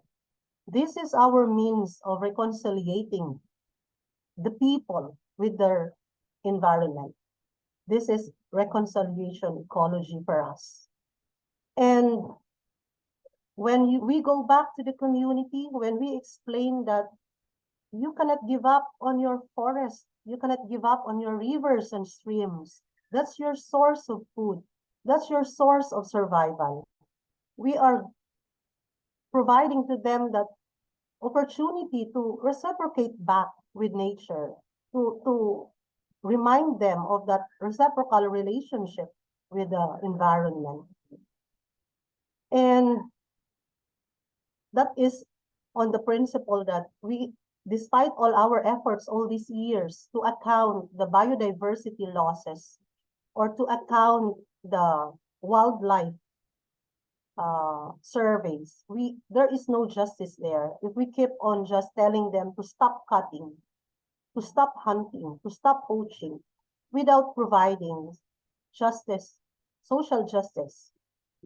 And this is one beautiful aspect of what we're working with the community, and even with the stakeholders like corporations. Like in Boracay recently, we had this forum and dialogue, and we introduced to them that they have to go back to that value of memory, the cultural and natural heritage, which they have to keep. They forgot where they have, how the streams, how the rivers, how the beautiful and pristine beaches of Boracay and other islands here draws gratefulness, should be grateful to the watersheds, to the forest up on the Northwest Panay Peninsula Natural Park, which keeps all these resources as pristine and as abundant as what we have now. And this value of memory is what we are proposing as a reconciliation principle to the community, that they will be reminded that this is my home, this is our home, this is where we get our food and our sustenance, and we have to protect it. And there is success in this initiative. We tried this with the mega hydro project in Nabaoy, a beautiful ecological hotspot in the Northwest Panay Peninsula Natural Area. And the community at first had resistance. They were afraid because the project has been broadcasted in the national media that the project will start. And we told them that, do you like it? Is it beneficial to your community? Do you understand the risk?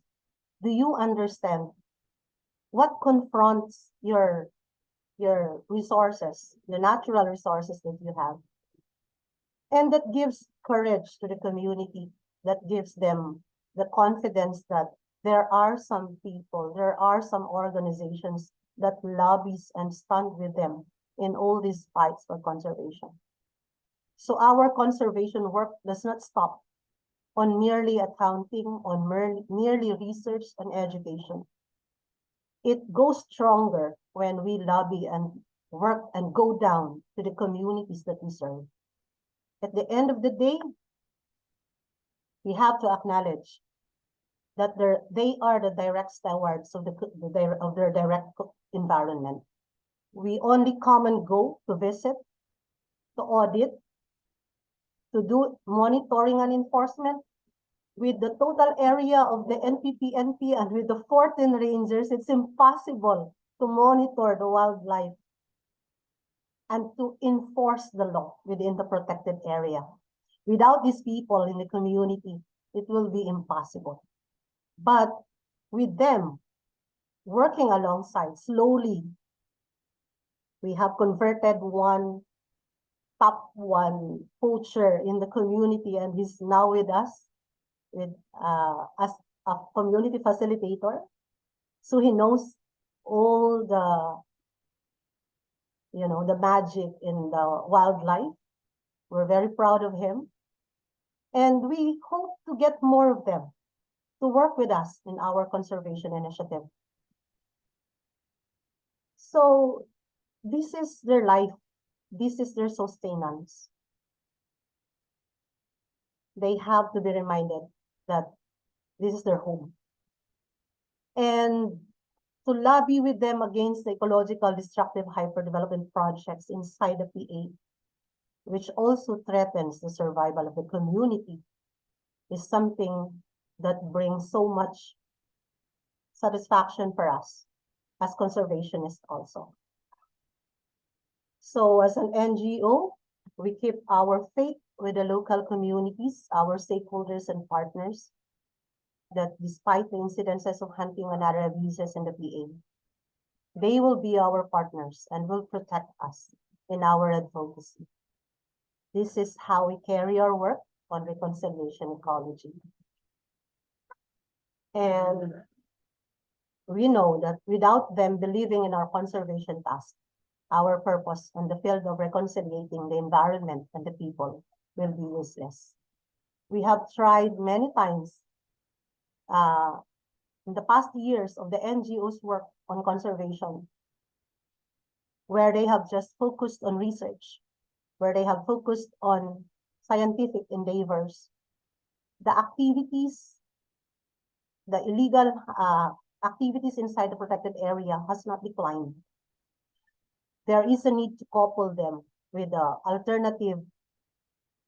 alternatives like livelihood or other interventions aside from IEC and education. And right now we have these livelihood projects for 8 communities. And we are trying to learn, we are trying to navigate into a foreign territory. This is a foreign territory because we know that many livelihood projects does not work. But by coupling it with appreciative dialogue and other interventions in the community, hopefully we can come up with a more better approach on making the community really our partner in conservation. Because we want to keep the Northwest Panay Peninsula Natural Park as beautiful as it is, as loving as it is, on the edges community of the protected area.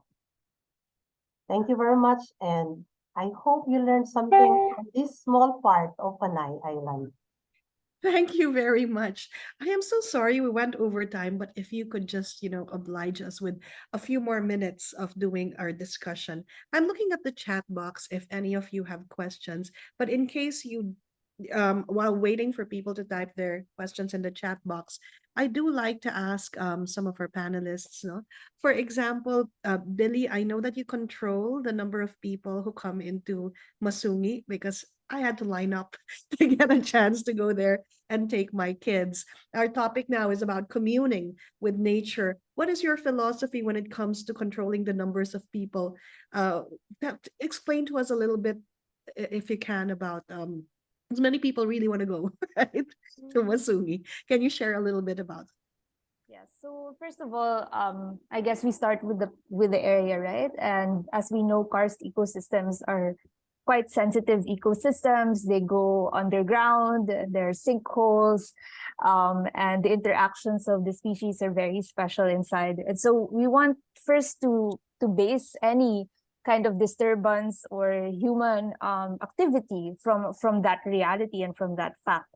So that's how we try to design it. If this is the location, then we have to do it as minimal as possible. And that's why, you know, there are controls, not just in terms of volume, but in terms of what people can do. Until today, there are no overnights in the karst ecosystem itself, in the karst landscape. So I guess it really depends on the location, how much it can handle in terms of carrying capacity, and at the same time, the type of experience that we want our visitors to have, which is a more intimate, a more private experience with nature.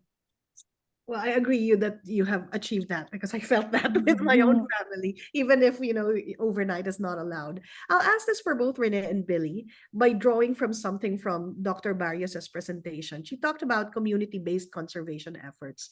Is that also existent in Borneo for Rene? Because you've mentioned the Dayaks and the Iban and working with them.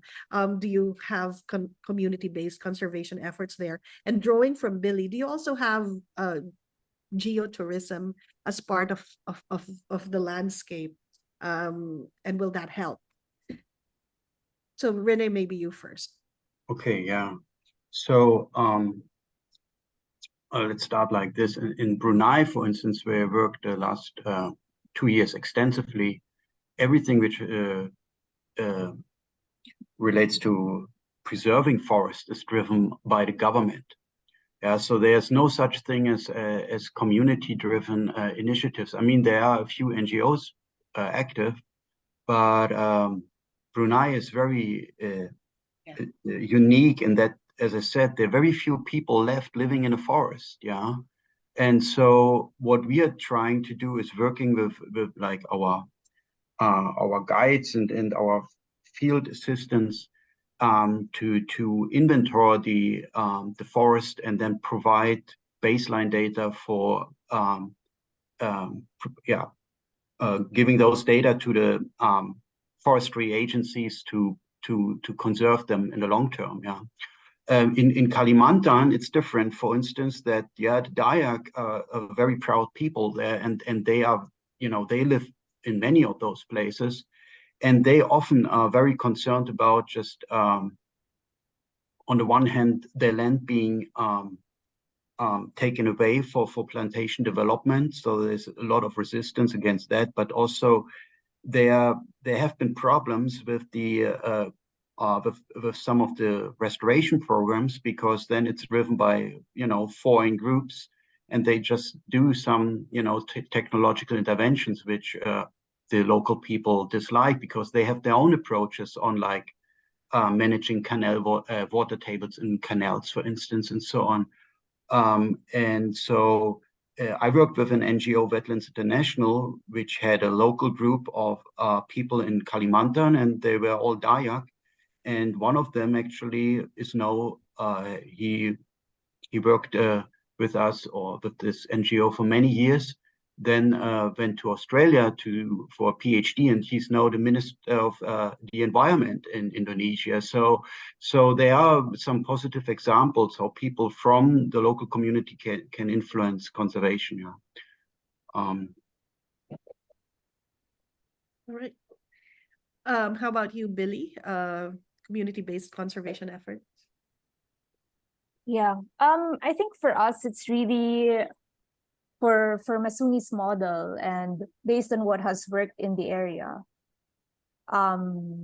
It's a different kind of threat that we are facing, and it's not really, some would say it's farmers or it's underprivileged groups or communities that do illegal activities. It's true in different areas, but for our area, what we found out was this was big syndicated activity. These were, okay, you have a caretaker, but behind that caretaker is actually a police general, is actually a businessman, is actually a politician. So that's the reality in our place. And so I think our model is really to be able to gather enough partners and through our NGO, through our organization, be able to bring everyone together into a coalition to be able to fight these, because this is really a different type of challenge. And so, yes, our conservation effort is private sector and civil society led, but of course, we work with the communities and support them in different types of activities. For example, in the pandemic, we did support 500 households within our vicinity for medical assistance, food assistance, and that's again by being a conduit between the communities and other NGOs who have that competence in livelihood, in food and medicine. So that is the type of approach that we are taking for our area.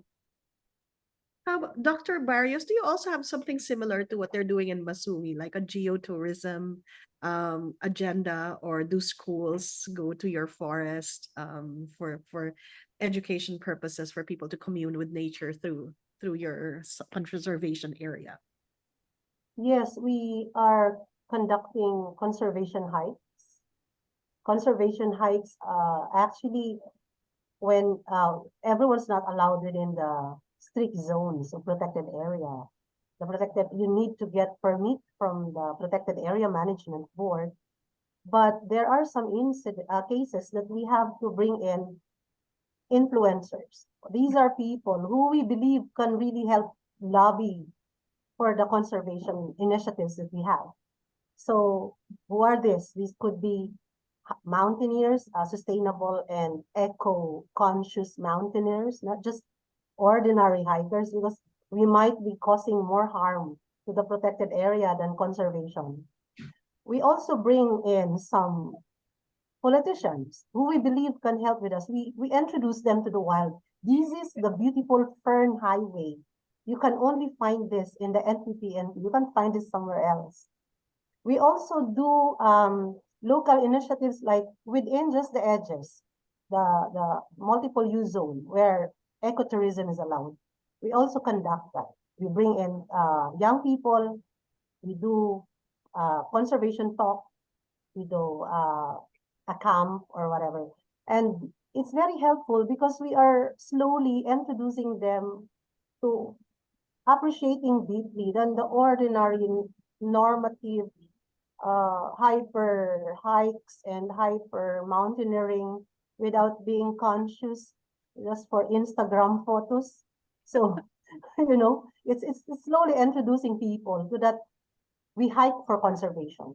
Okay. We appreciate the summit to save the wildlife. We go to Boracay because we have to appreciate where the water is coming from. So those kind of, sustainable ecotourism projects, we also do that. Dr. Barrios, thank you very much, because earlier you shared how you converted a poacher into an environmental protector. I think that I've heard a lot of violence from the panel conversation. It may seem like something that is depressing.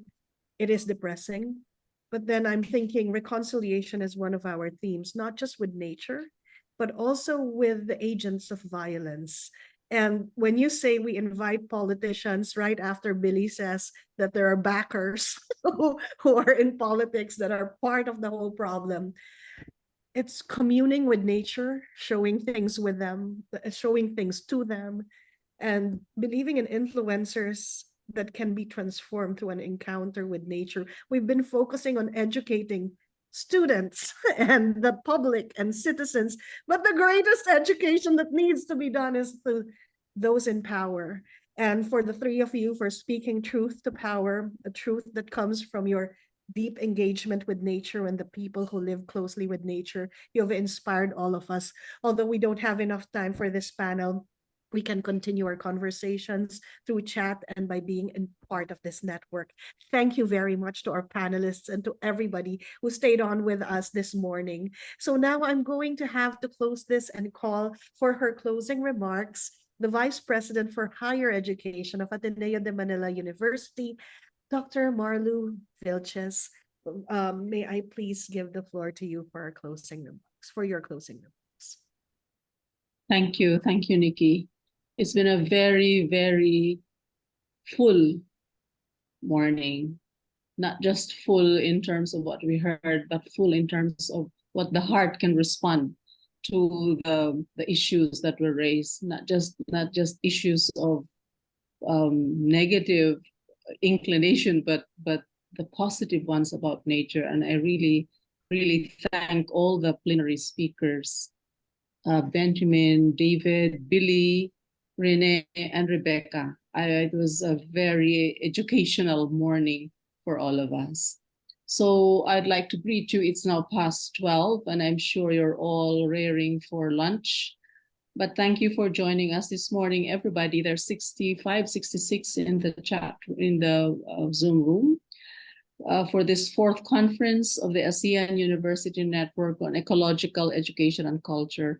You know that this network was created to support the policies and initiatives of the ASEAN in promoting sustainable development through environmental education and public participation. I still remember cornering Dr. Choltis, the